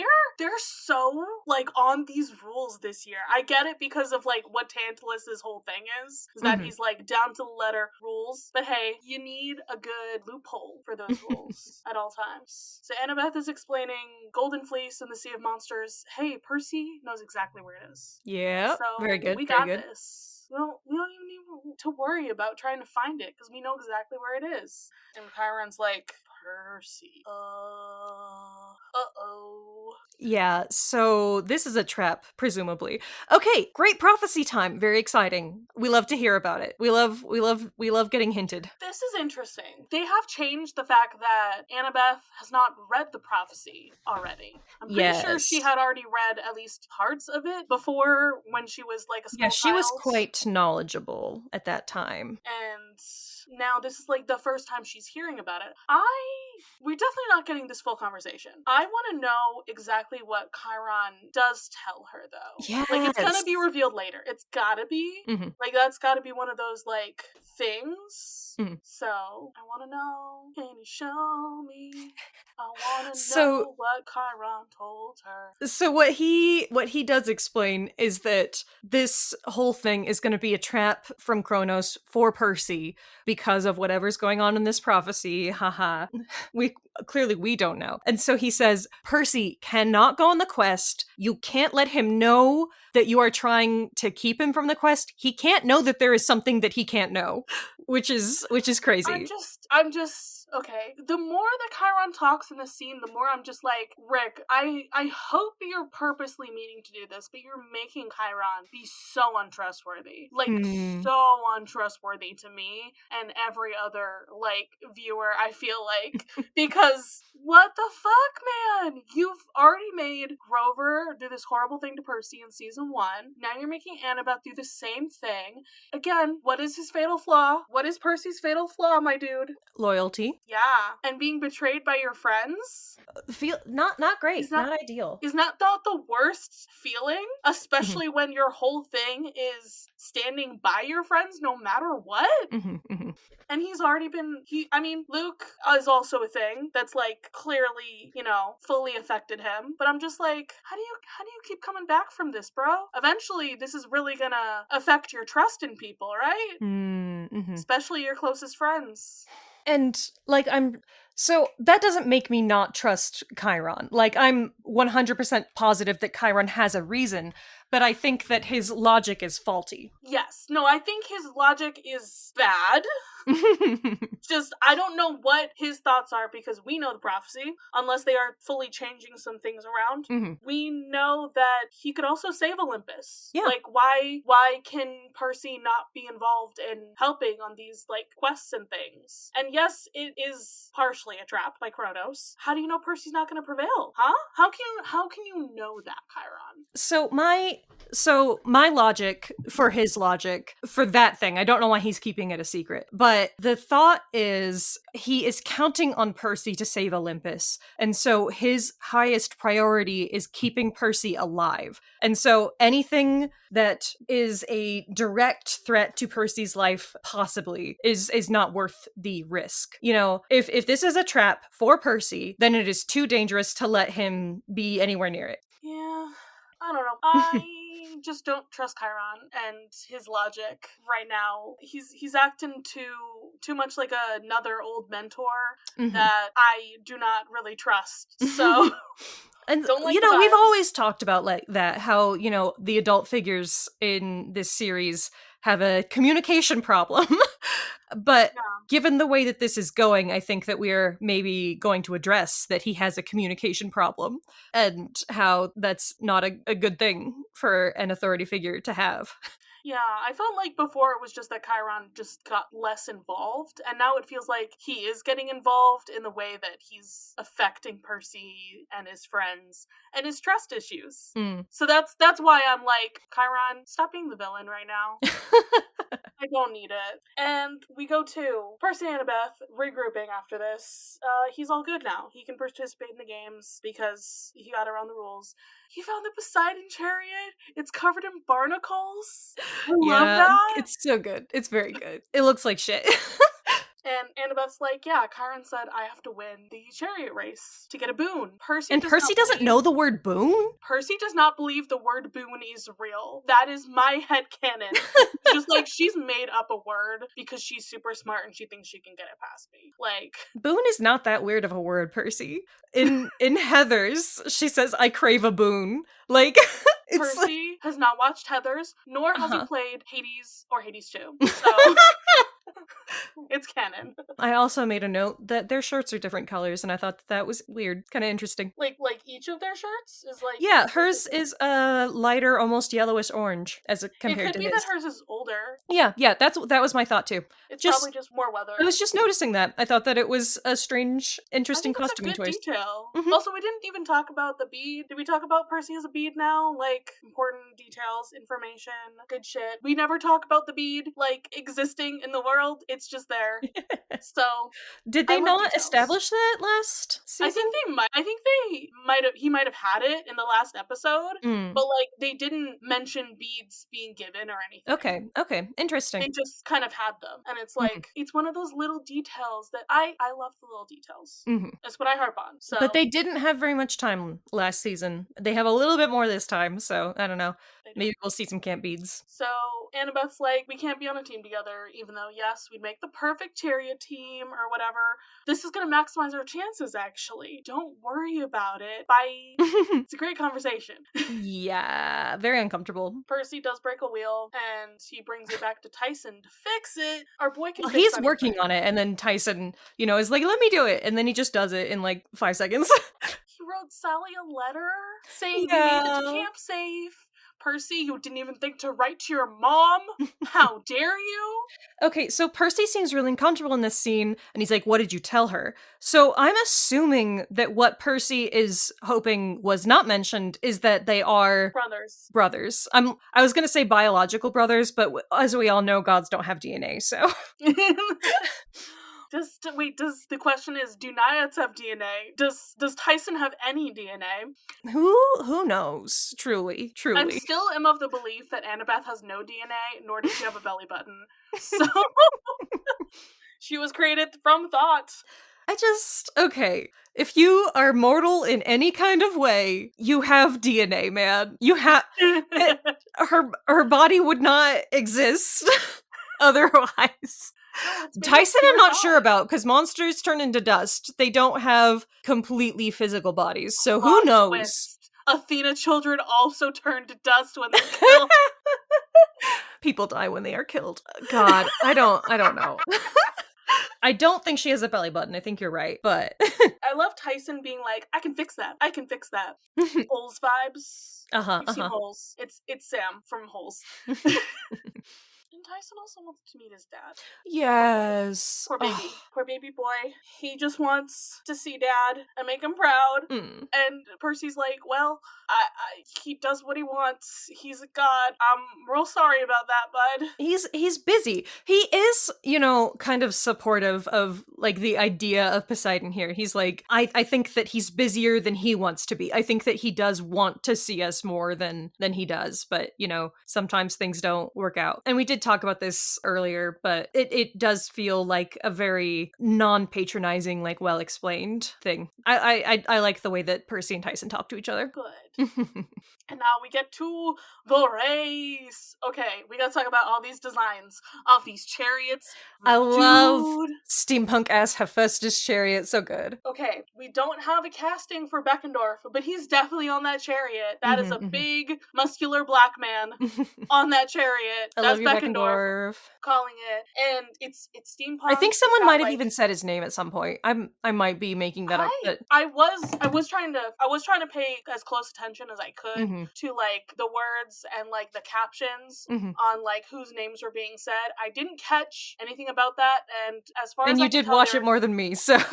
And as far as I can tell, they were credited as Hephaestus Kid 1, Hephaestus Kid 2. Okay. Well, that's too bad then. So, but I love the hammer designs. Like, we got the crossed hammers on the front. We got the hammers on the wheels. Like, I'm like pausing it and, like, seeing all the details because yes. What do their helmets look like? They have goggles in their helmets. Yes. Like, and they have gears on their chests. So once again, I feel validated for every single, like, character having different armor, different style and everything. It's good. It's very, very good. And we got our Athena girls, Annabeth and Bronte, as she is called. New character. They have replaced Malcolm. I think she's cool, so I have no issues with her. And they have, like, these little olive, like, branches around on their helmets, and they got owls on their chests. As they should. I don't know what the front of their chariot is. Can't quite tell, but I want to say it's probably an owl. I feel like it should be a Medusa. That's his name.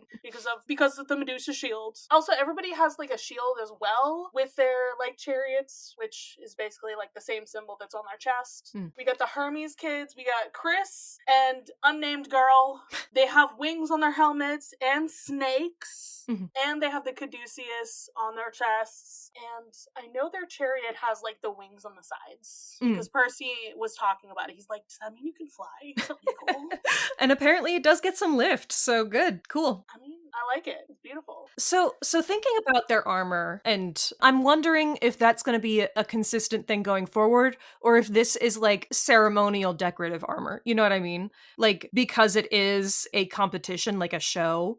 So it could be that Capture the Flag, it's more like everybody gets kind of like the same armor because they're on the same team, perhaps. But also my brain says that this is season 2, we have more budget because they certainly know that this show is going to do well, so we can get specialized armor for all the kids, you know? I'm just like, maybe this isn't the kind of armor you wear to war. Maybe it's, for an event like this. I just love the Ares one because I feel so validated in that spikes. Yes. Spikes. I was like, I have to give my drawing of Clarice spikes on her armor. What did they do here? Spikes everywhere. They're even on the chariot. Yep. There's a spike in the middle of their helmets, like they're fucking unicorns.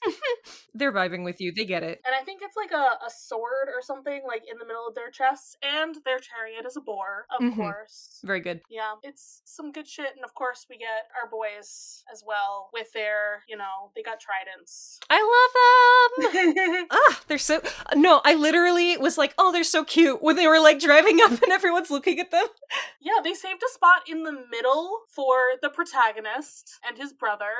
Okay, so what we actually need to talk about is the statue in the middle of the arena, which we discussed extensively in our predictions episode. That is not the same statue. It changes after they get attacked by the birds. No, there's 2. Or are they just 2? Okay, because I was like, on either end. Okay, good, because I was like, what on earth is happening? No, because you have to go around the whole thing, so there's 2 statues on either end that they're going around, and there's like this big like line in the middle as well with all the like the pride flags that you were talking about before. Yes. Okay, that is very good. Statues, I'm so glad to have that established. I stand by it being Medea, because I think on the other end it might be Helios. It is definitely a sun god with a sun chariot, so it could be Apollo, but it also could be Helios. So I think it would make sense for the both of them, but that's just my interpretation. So given that I was literally confused about it, but I do like that as we start the chariot race, they show off the side with the golden halo, and as we leave, they show off the side with the snake chariot. They're using their vibes to their advantage. Good shooting. Also, yeah, Percy and Tyson do have the hippocampus on their chest as well. I did forget that detail. We have no idea who this person is helping lead their chariot, but she looks like how I draw Selena. So my headcanon is Selena's already good with horses. Why couldn't this be her? Just saying. Yeah. I want to see more of these other campers in here. And they must have made Tyson's helmet like specifically for this anyway, because he does have a special like little eye spot for him, so he doesn't get blinded. Everybody else's thing kind of goes down. His goes around. They're all doing glory to Athena, to Hephaestus, and they're like, we say glory to our dad, and then they don't. They're just like, I don't know. I don't know how I feel about dad right now. Mostly Tyson is concerned about, he wants to have glory for his dad, but he is unsure about this whole violent race thing. He doesn't want to hurt people. He's just a little guy. And then in the other corner, we have Tantalus, who's forgetting to say, no killing. He's not forgetting. He wants somebody to kill Percy Jackson. He says that earlier. Yeah, he did. He was just like, I'll collect. And I'm just like, what are you collecting? His bones? Like, bruh? Are you gonna eat him? On the bed. Is he gonna eat him? No. Is he gonna eat the boy? Oh my god. No, I fucking love this exchange with Tantalus and Dionysus, though, because Dionysus is like, you forgot about no killing, and Tantalus is like, try not to kill anyone, but things happen, etc., etc., and Dionysus just, like, gives him a thumbs up. I love that shit. It's so fucking good. And Tantalus is betting on the Ares cabin already. So... Yes! Oh my god! The two of them just love violence! Like, the Ares cabin fucks up the Hephaestus chariot, and which they're like, now we gotta race. Rig to it somehow? Or maybe it's just, like, the steampunkishness Yeah, of so, it. Like, so what is... it's a steam boiler that is, compressing. It's gonna explode because it has been tampered with. Yeah. Boilers do that. It's bad. It has rising pressure. Yeah, I don't know. We see a gauge on it that shows, the pressure and that it is too high before it explodes. Yeah, they got some shit going going on with their chariot that they didn't really need to have, honestly. I mean, I'm sure it would have been cool and great if it hadn't been immediately sabotaged. We could have seen Greek fire this season if she hadn't sabotaged their chariot, Damn. but I did love it. I was just like, oh, yes, Clarice, sabotage them! I'm rooting for her this season. Like, I don't think I've ever loved Clarice as much as I do in this in last episode and this episode. Like, I'm just enjoying this. I'm rooting for our girl. I didn't even mention the other person in her chariot is Mark. He is an Ares kid mentioned in the Demigod Files. Good. So, cool. And they're off, except for Hephaestus, who just, like, you know, died. It is a great strategy that Clary's just like, you know what, I'll sacrifice the lead so I can sabotage these guys, and then I'll make it back. Don't worry, I'll still And win. she sure does. She does great. God, Clarice, I do love her. I do. I don't have any notes from the chariot race because I think I was enthralled. Yeah. I think so that this is good action. I think it's fun. It's so interesting to me that Percy has, like, fucking white horses on his chariot, knowing what we know about, like, him and Blackjack forever And how they're later, besties. and how they're besties. Like, is this, he's a protagonist, he has to have the white horses. So, I don't know. I think What's that the white, agenda? specifically, I think it's based on their chariot design. It Maybe. looks really good with the blue and the gold kind of look. It kind of does, yeah. So Clarice, like, is slowly gaining in this race. She's doing so good. Oh, I didn't even mention how Annabeth did say something to Bronte, like, Oh, Poseidon yes. chariot takes the lead. You gotta take it out. Mhm. And Bronte's like, but you and Percy are tight, yo. Not she exactly literally- like that, but she does say says tight. and my brain's just like, yeah, we tight, bro. Oh What's my God. up? I didn't know that the kids still said that in 2025. I don't know that they lie. do, but she delivers the line naturally enough that I think it's fine.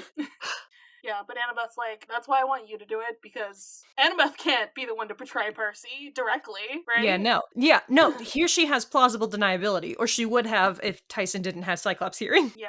Tyson and Mark get into it as Ares is trying to take the lead, and sadly Mark loses. Bye-bye, Mark. He's gone. We'll miss you. Hermes' chariot dies. And Tantalus is so happy. He's so happy someone's getting killed. Dionysus is like, or at least named. Yes! Oh god. Like, I actually love their exchanges. I love how horrible they are. God damn. Like, It does have, remember Sky High and how they're doing the Save the Citizen yeah. challenge, Remember and they're like, we used to do this with real citizens? yeah. What the fuck? What a throwaway. Percy swaps with Tyson because Tyson was the one defending while Percy was driving. Mhm. And he's like sword fighting against Clarice. But that's when the birds break through the barrier. Yes, Dun, dun, they dun. are. I love how they are like funneling into it, and you know, it's like they can sense that there's a weak spot, and so they are just attacking it relentlessly, and like tons of them are getting vaporized, but like they eventually like punch through. Yeah, I don't know. I love the visuals there. I think it tells a lot of like story. Yeah. So they're attacking everybody. It's not great. Like, Clarice just keeps going. She's like, well, you know what? I destroyed Percy's wheel, and you know what? Annabeth already stopped because she's distracted by something. I'm gonna keep going. Yeah, whatever. she's like into it. She's like, yeah, I'm taking the lead. And Annabeth's just like, oh no, what do we do? How do we stop this? Tantalus is getting mauled. Lots of people are getting mauled, but mostly him. I love that he's getting mauled. It's my favorite part of this, that he's getting mauled. And they have this like little like thing that they were using to, you know, call out to the people. It's not a speaker because low tech. It's a horn of horn some thing. kind. And because he's like screaming so like high pitched, the birds don't like it. No, I don't remember exactly what he says, but something like, we have a mild hazard on the track, and then it gets so bad. Yes. But so they remember that Heracles had used sound to get rid of these guys. I don't know the story actually, but I believe them. Yeah, I'm pretty sure he used like a rattle or something. I talked about it forever ago. Right. Anthony's like, you know what? Chiron has Madonna. No, he has Celine Dion. That's what the Or not subtitle Madonna. said. No, it's Mariah Carey. Mariah Sorry. Carey. There we go. Yes, God damn it. he has Mariah You're right. Carey. No, I'm I was sorry wrong. I was to, wrong. I said Madonna. Pop icons. I knew it wasn't Madonna. It's not Madonna. It's not Celine Dion. It's Mariah Carey. Holy shit. We're just saying words over here. We sure are. Either way, it's not Dean Martin, which is what Rick used so many times in the book series as Dean Martin, who I've never even heard of except for Percy Jackson. So I mean, it's a good-ass song choice for this, though. My god, get it Mariah Carey. She goes fucking high-ass. High as fuck. I'm pretty sure I heard somebody theorizing that it could be like All I Want for Christmas Is You. And that would have been hilarious because, like, what time does this come out? You know? But it was still Mariah Carey. As it should be. And they're gone. They fly the fuck out of there. And yay, we saved the day. Everybody is okay. Percy does, dude, like he holds the thing up like we're in a fucking 80s movie. I love it. And Tyson is holding the horn up. You know, they all contributed. So afterwards, they all convene in the big house, and Dionysus is like, that happened. And I guess I'm gonna promise we're gonna do something to repair the track. It's funny, he says, I'm a parent to at least some of you. Yeah. God damn. Am I the only one who noticed that there was like a blonde kid who like just looked down when he said that? I didn't see it. Like, I was kind of trying to scan to see if I could see my boys, like, the twins. The twins were described as blonde in the books. I don't know if they were gonna do that in the show, but it would be funny if that was one of them. Yeah. I want my twins. I want my siblings. You want one of them to die? Yeah, that would be book accurate. So Tantalus is like, I've talked to the Dryads. The barrier won't fall, at least for a week. But then you have to run for your lives. Don't worry about it. I love the dramatic, like, way that he says this. One of you will have to quest for the Golden Fleece, with two others, of course. Well, and he's like, I had a dream, and he tells them the coordinates wrong. I love how he just lies. Very good. Percy already told him all this shit. Yeah. Percy, you gave away too much information. Seriously. And so Tantalus is like, only one of you was like, you know... Kept your composure. Yeah, was composed and persevered while the camp was being attacked. Clarice, she's the only one who kept up with the fucking race. Wow, everybody clearly else the was most dying. important thing. And she's, you know, like, looking down, not paying attention. She was ashamed that she did that. Like, first, that's what I interpreted that as. That, like, she knows it's not gonna be her because Percy and Annabeth are the ones who actually solved the problem. Like, I interpreted that as, like, a shamed pose. But, and everybody does, like, hesitate for a minute, and then they get kind of into it. They're like, oh yeah, yay, Clarice. Like I said, I'm obsessed with her, especially in this episode right now. I want so much good Clarice content this season, and I think we're getting it. We are, absolutely. She's a main character this season. Yeah. We're getting it. I'm so glad. Percy's like, what's our plan? What are we supposed to do? She got in. So Annabeth just stands up. She's like, I have quest experience, and I will, like, you know, foil your weak points. I'm smart. I'm battle ready, what have you. Mm-hmm. And Clarice is like, yeah, okay. I choose you. Cool. I go for it. And Percy is just like, it's an ocean quest. I'm the son of the sea god. And I've also been on a quest before. I mean, no, he doesn't even say that, does he? But, you know, he does have experience. It's the same thing as Annabeth, so. And then a bunch of people also, you know, are like, pick me. Pipe up, and, like, everybody's like, pick me. No. But Clarice was about to go for Percy, which does make the most sense, but I do not think... Her and him had a look. Like, they were looking, she's just like, yeah, okay. Right. Yeah, I get it. But Clarice would not have gone for that. Like, there is no fucking way.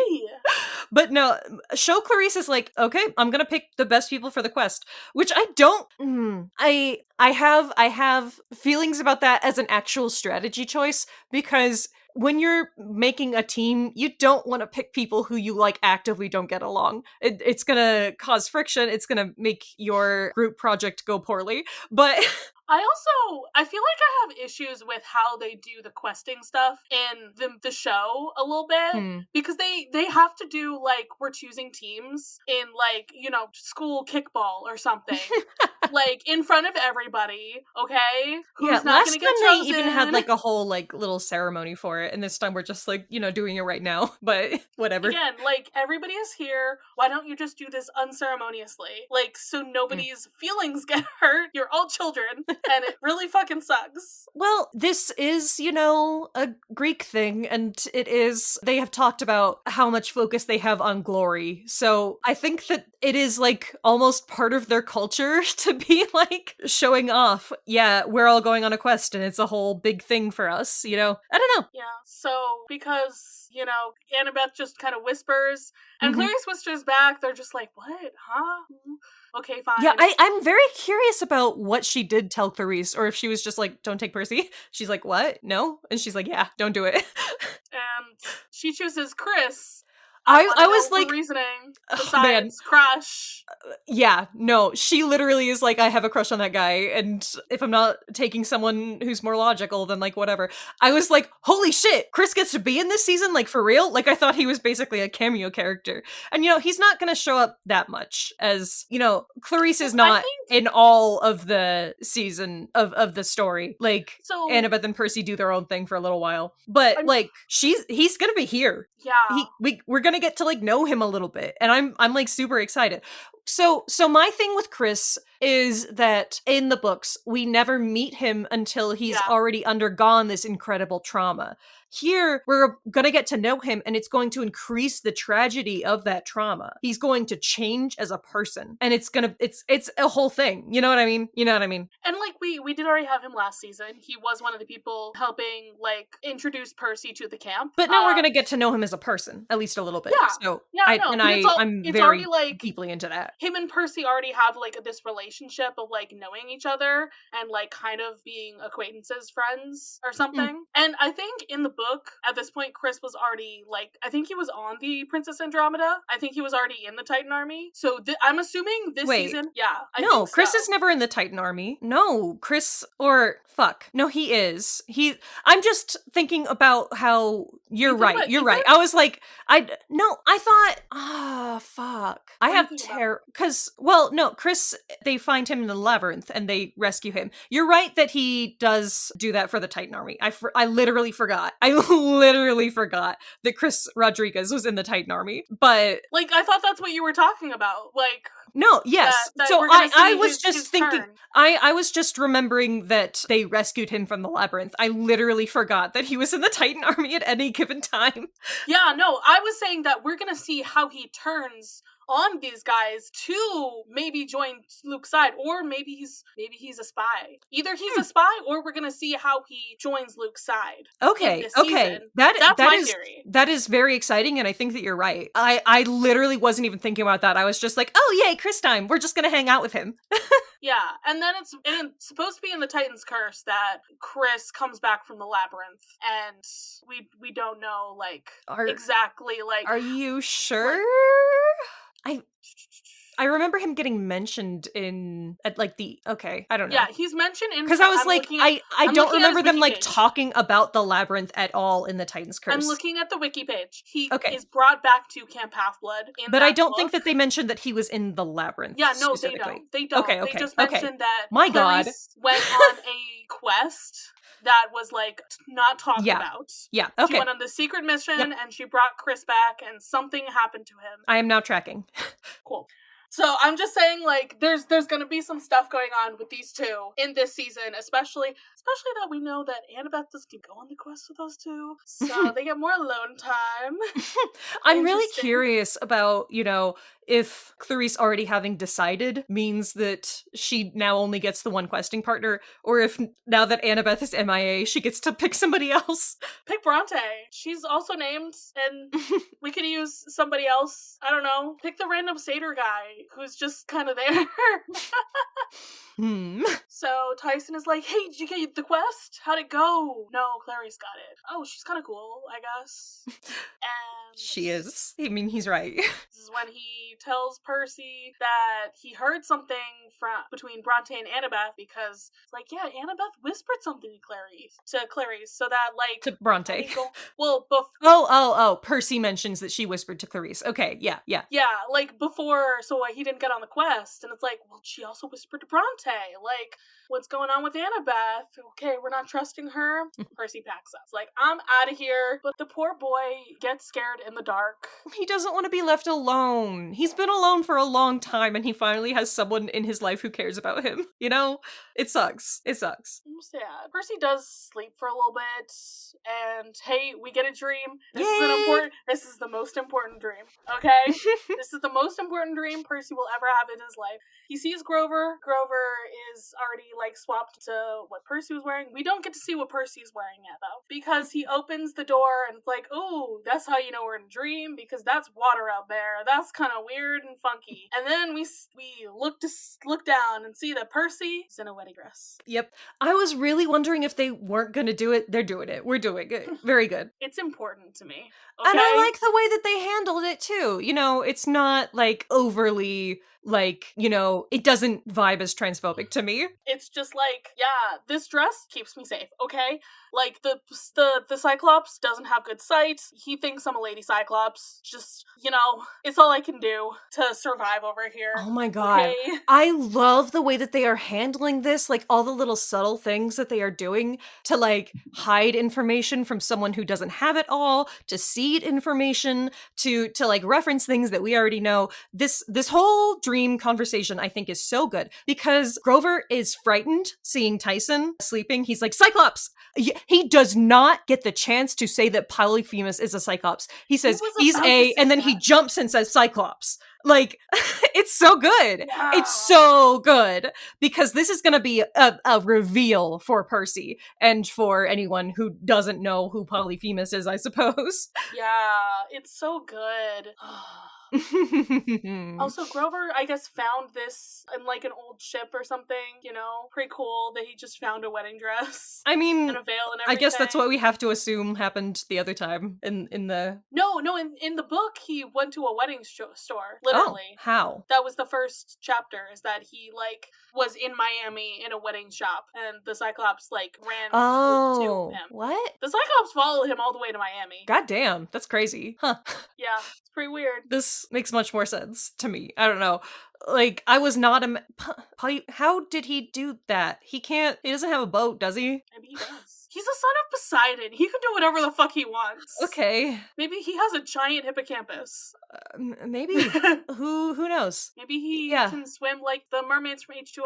Yeah. I don't know. Yeah, no. I'm just, this has never occurred to me before. Like, I do remember now how he got Grover while he was, but, Didn't put the pieces together. It is a little bit weird. Yeah, just, I've never seen Polyphemus off of his island before. Like, he can't chase after Odysseus once he sails away. You know what I mean? Yeah, I broke Raye, everybody. Yeah. Sometimes I don't know things, and sometimes the implications, they get to me. I don't even think I talked about how world-breaking that could be, because, like, it was very, like, well, we can't really spoil anything, and so I probably forgot about it by the time we got to him on the island, so I didn't think about the implications. Right, and I wasn't here. That was before my time, the Sea of Monsters era. So we couldn't have the chance to break you then. Percy does not mention that Tyson is his brother. He's just like, he's staying here. Don't worry about it. How does Annabeth feel about that? Oh, yeah. It's also very good. Like, again, we're kind of still dancing around what Annabeth's relationship with Cyclops is. Same with Grover's relationship with Cyclops is. And it's just like, okay, they're just uncomfortable. They're a little bit scared of them. They're a little bit scared of them. Is it like a monster thing? What have you? It's a little bit unclear. I like it still. Yeah, me too. And this is when Percy realizes that Chiron is the villain.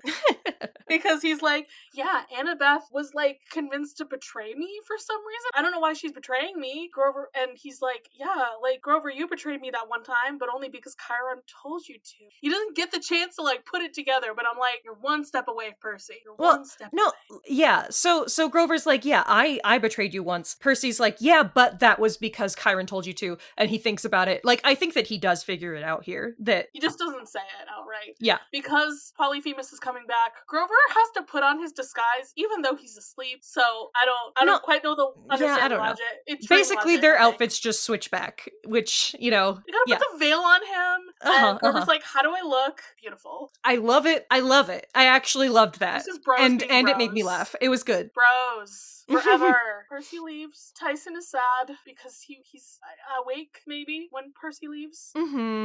He's being left alone. It's sad. Little satyr guy notices Percy leaves, so Tantalus is going to be a problem. Of course he is. Percy goes out to the shore and he has a little conversation with Papa. Yeah, he's like, you know what, Dad? I'm not asking for your permission.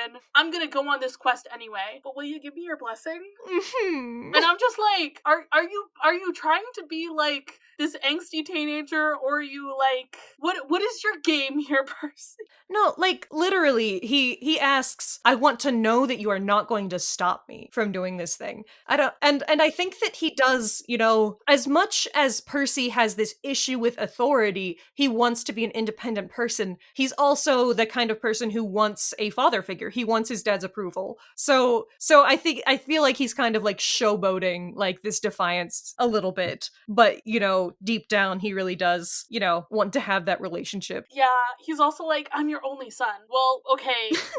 I guess I'm not. You're only.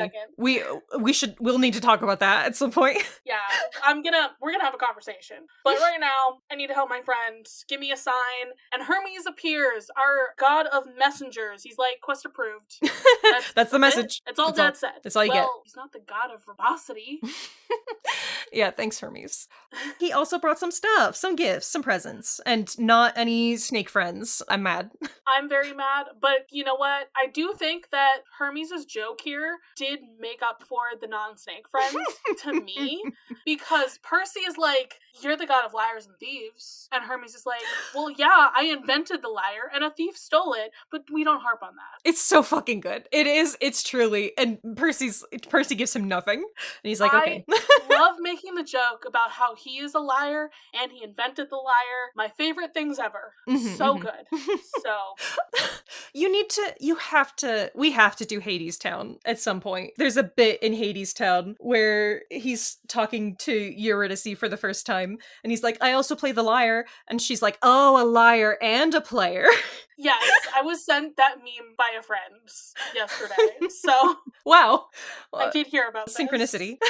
Exactly. So Hermes is here. He's being helpful, as he must be, because, you know, the Odyssey and everything. Here's the winds. Here's some vitamins. The winds, you know, make sure, you know, that you don't open it too much, or it's gonna go bad for you. You're gonna get fucking blasted. These vitamins will help you feel like yourself. I like the purple ones.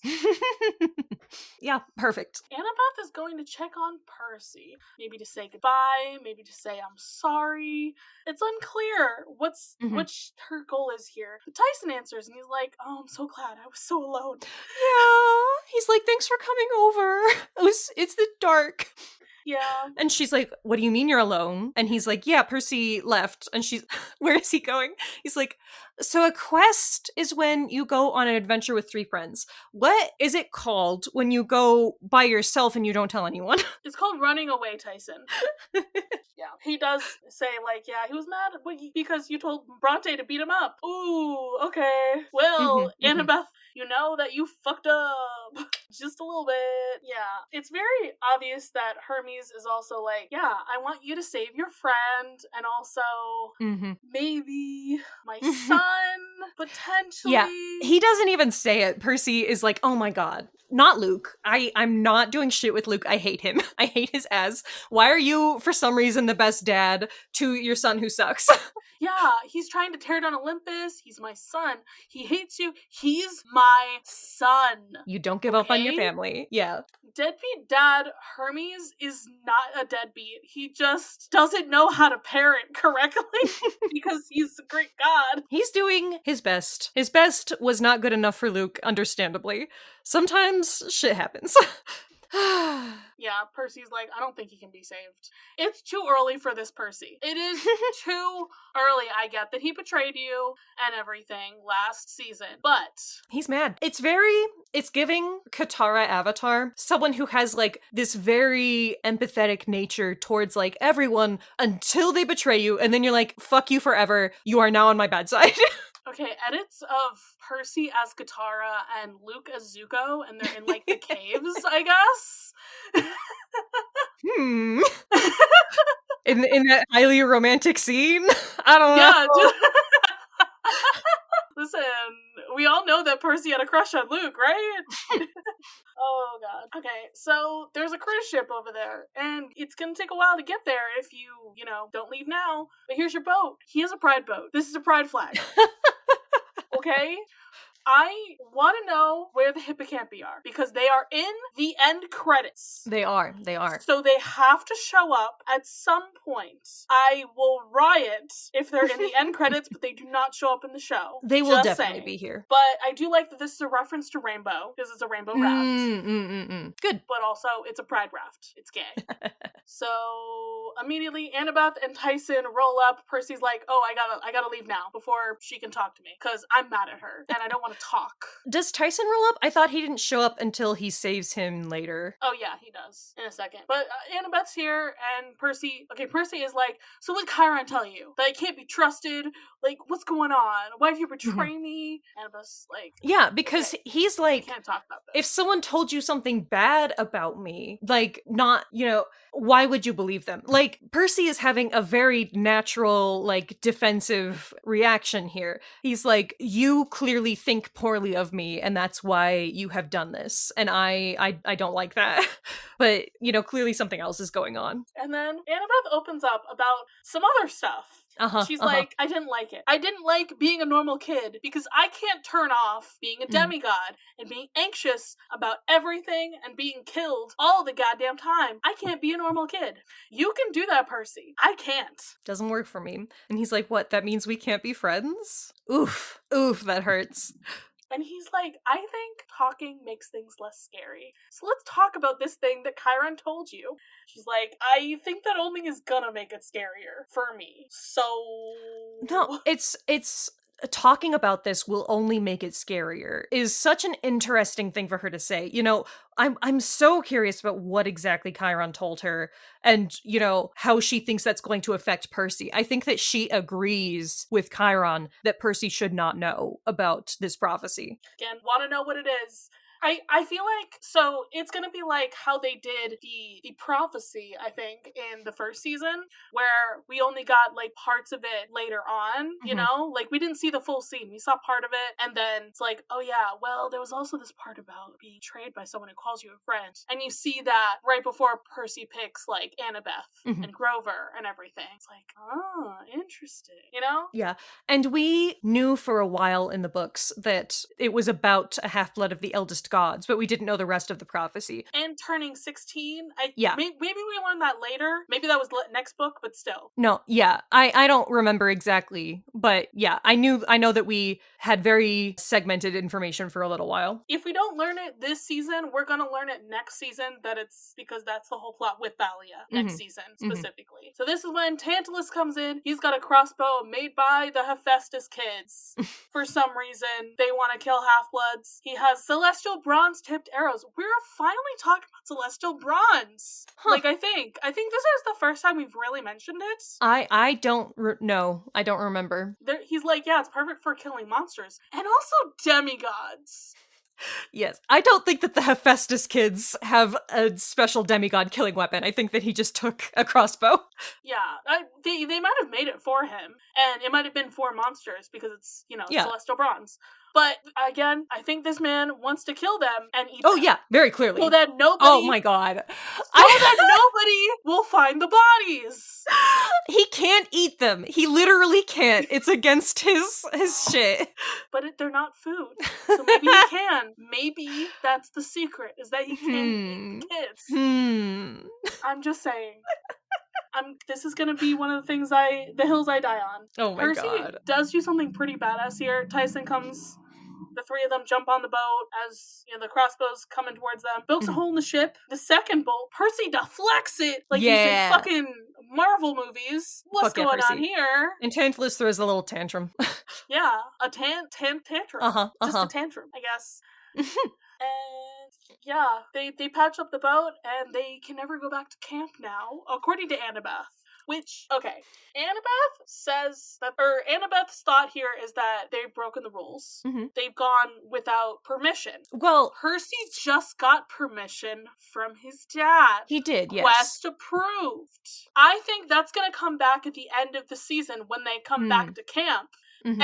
And because we have seen in the trailer that Poseidon does show up, and I think he shows up either near camp or what have you. So I think that's gonna come back. He's gonna be like, "Yeah, you're fine." I literally said quest approved, so you can't execute my son. You can't execute my son. Stop! Everybody, stop trying to execute my son. Okay, we did this last time. We can't do it again this time. There was like a trident or something that rescued Percy, right? I think that could be Poseidon. Or we theorized it could also be Tyson. Yeah. And briefly I wanted to mention the end credits stuff because yes, I also wanted to talk about these. It's cute. We have a compass with Riptide on it. We still have name drop Riptide. I think they're saving it for next season, personally, because that's when the sword lore comes about. So yeah, that would make sense. Now we have the Stymphalian birds and the tree at the start of this. Yep. We see the chariot race, okay? And we see the soldiers, which do, I think, those all do look like different types of soldiers. Yes, there is a variety there, definitely. So we got that going for us. We see the sirens. Their design is super interesting. They look both birdie and mermaidy. Yes, I think that's a good compromise. I like how they do like unique monster designs in this show. I appreciate that about them. So I'm excited. Like the Chimera last season. I love slapped. that so much. I want to know what's up with these fucking rocks that look like Eastern Island heads. Yeah, they're giant cliff faces. I'm like, what the fuck? Like, are these supposed to be the clashing rocks? That's supposed to be the other way to the Sea of Monsters. Briefly mentioned. I think that's what maybe Jason used or something. But I don't know. Or it could just be like one of the other islands they come across or something. We see some star stuff. There is a huntress in the middle of that. I didn't... My immediate theory is, okay, that's what's drawing your eye.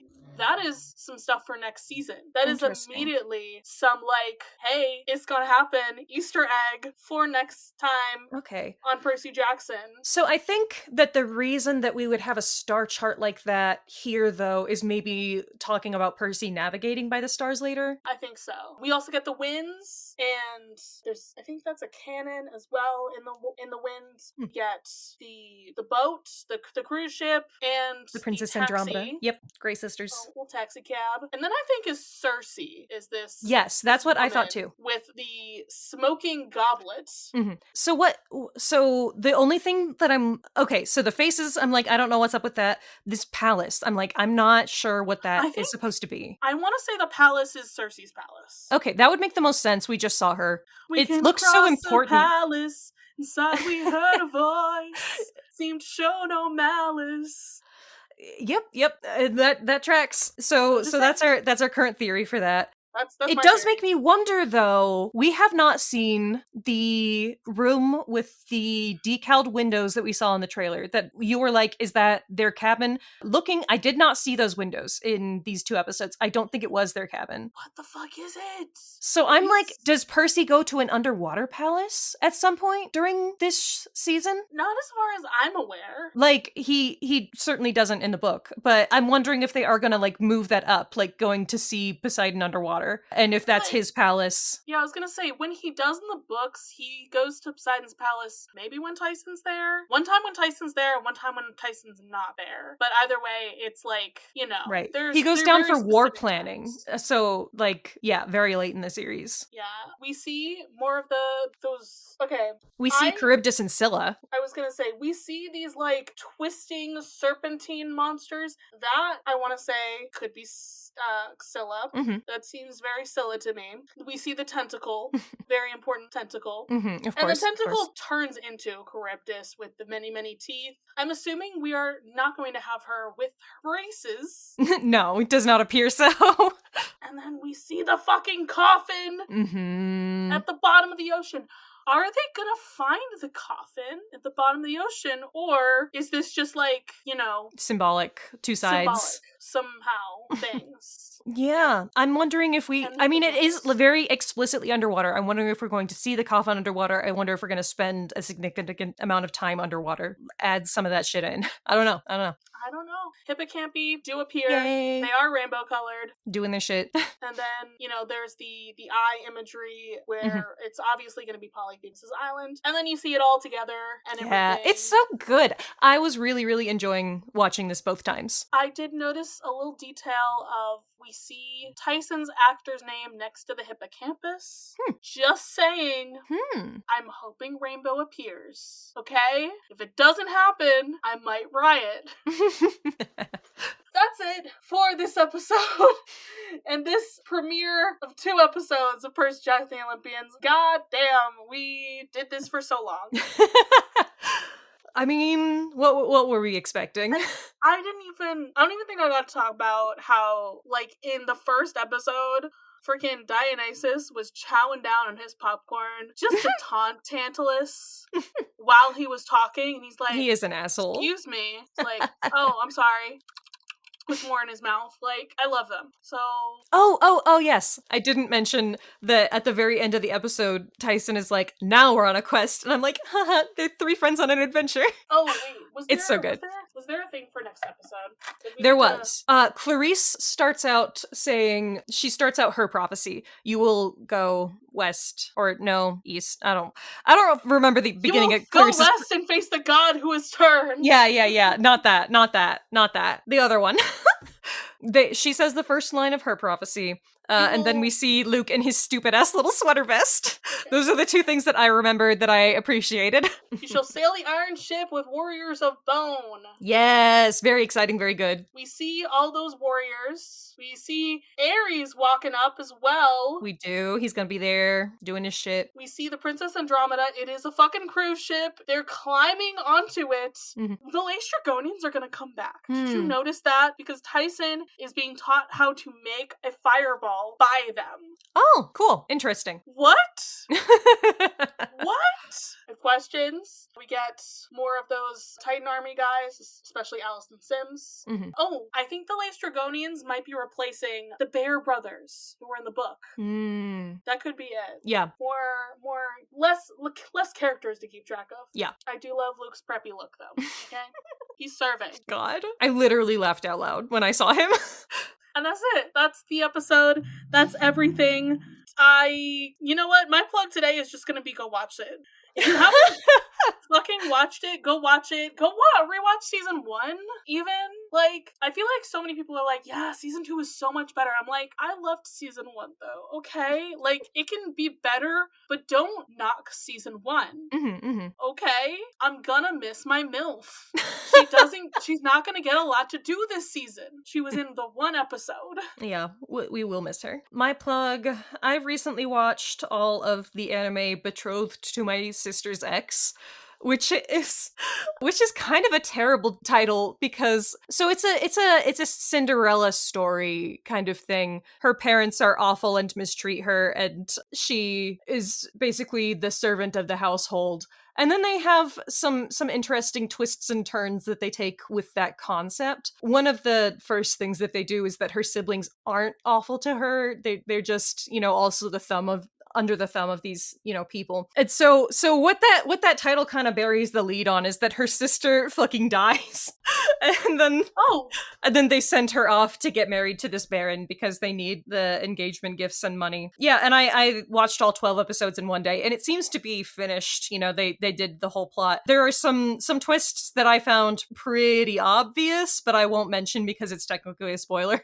Yeah, it's not like a masterpiece or anything. It was very, like, female wish fulfillment-y in a lot of ways, where it's like, she's like this very abused person who is going to, be taken care of, but she can't accept it at first. And then she kind of gets to get a little vengeance at the end. But, as far as things of that nature go, I found this surprisingly not mean-spirited and surprisingly got like a little deeper into its concept of like overcoming abuse than I really expected it to. So I enjoyed it. Yeah, if that sounds like something you would enjoy, even if it's, just kind of okay, then I would recommend it to you.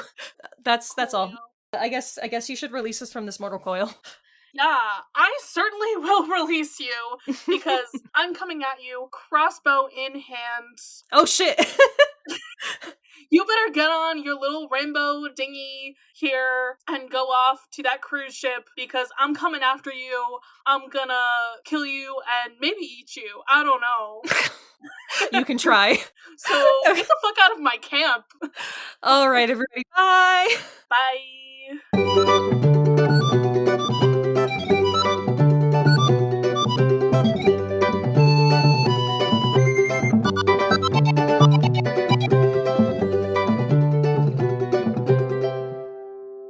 You can follow this podcast socials at Of the Eldest Gods Pod on Instagram and Tumblr. You can send us a message through the duat to oftheeldestgodspod@gmail.com.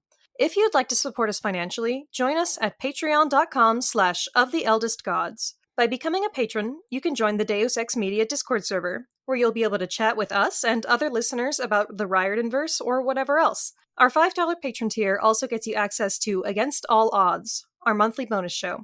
There, we'll talk about a wide variety of topics, which usually have something to do with mythology, no promises. You can check out our merch store on Redbubble to find custom designs made by Charlie. Or if you cannot or do not want to support us financially, we'd really appreciate a rating, a review, or letting your friends and followers know how much you love the podcast. That really helps. If you want to hear more from me, Raye, check out Barbie Movie Slap, a podcast where my co-host Ted and I discuss Barbie's cinematic universe. That podcast's Twitter is at Barbie Slaps.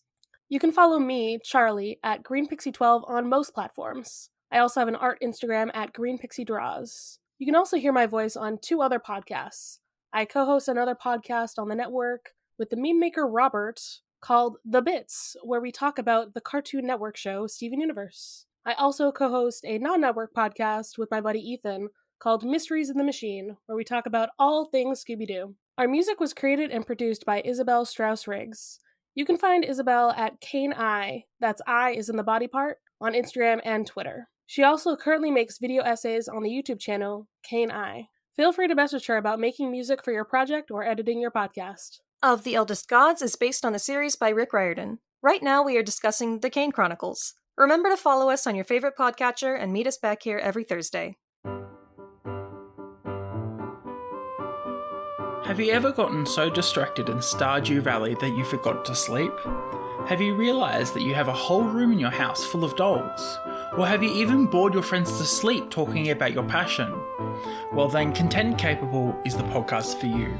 Join me, Sam, as I chat to people passionate about what they do, asking questions about how they fell in love with their passion, what they do, and how it interacts with their day-to-day lives. Catch the podcast every Monday as I find out what makes someone tick, all while gleaning interesting and insightful life lessons along the way. There'll be laughs, a bit of crying, a whole lot of conversations, and we learn just a little bit more about the world around us.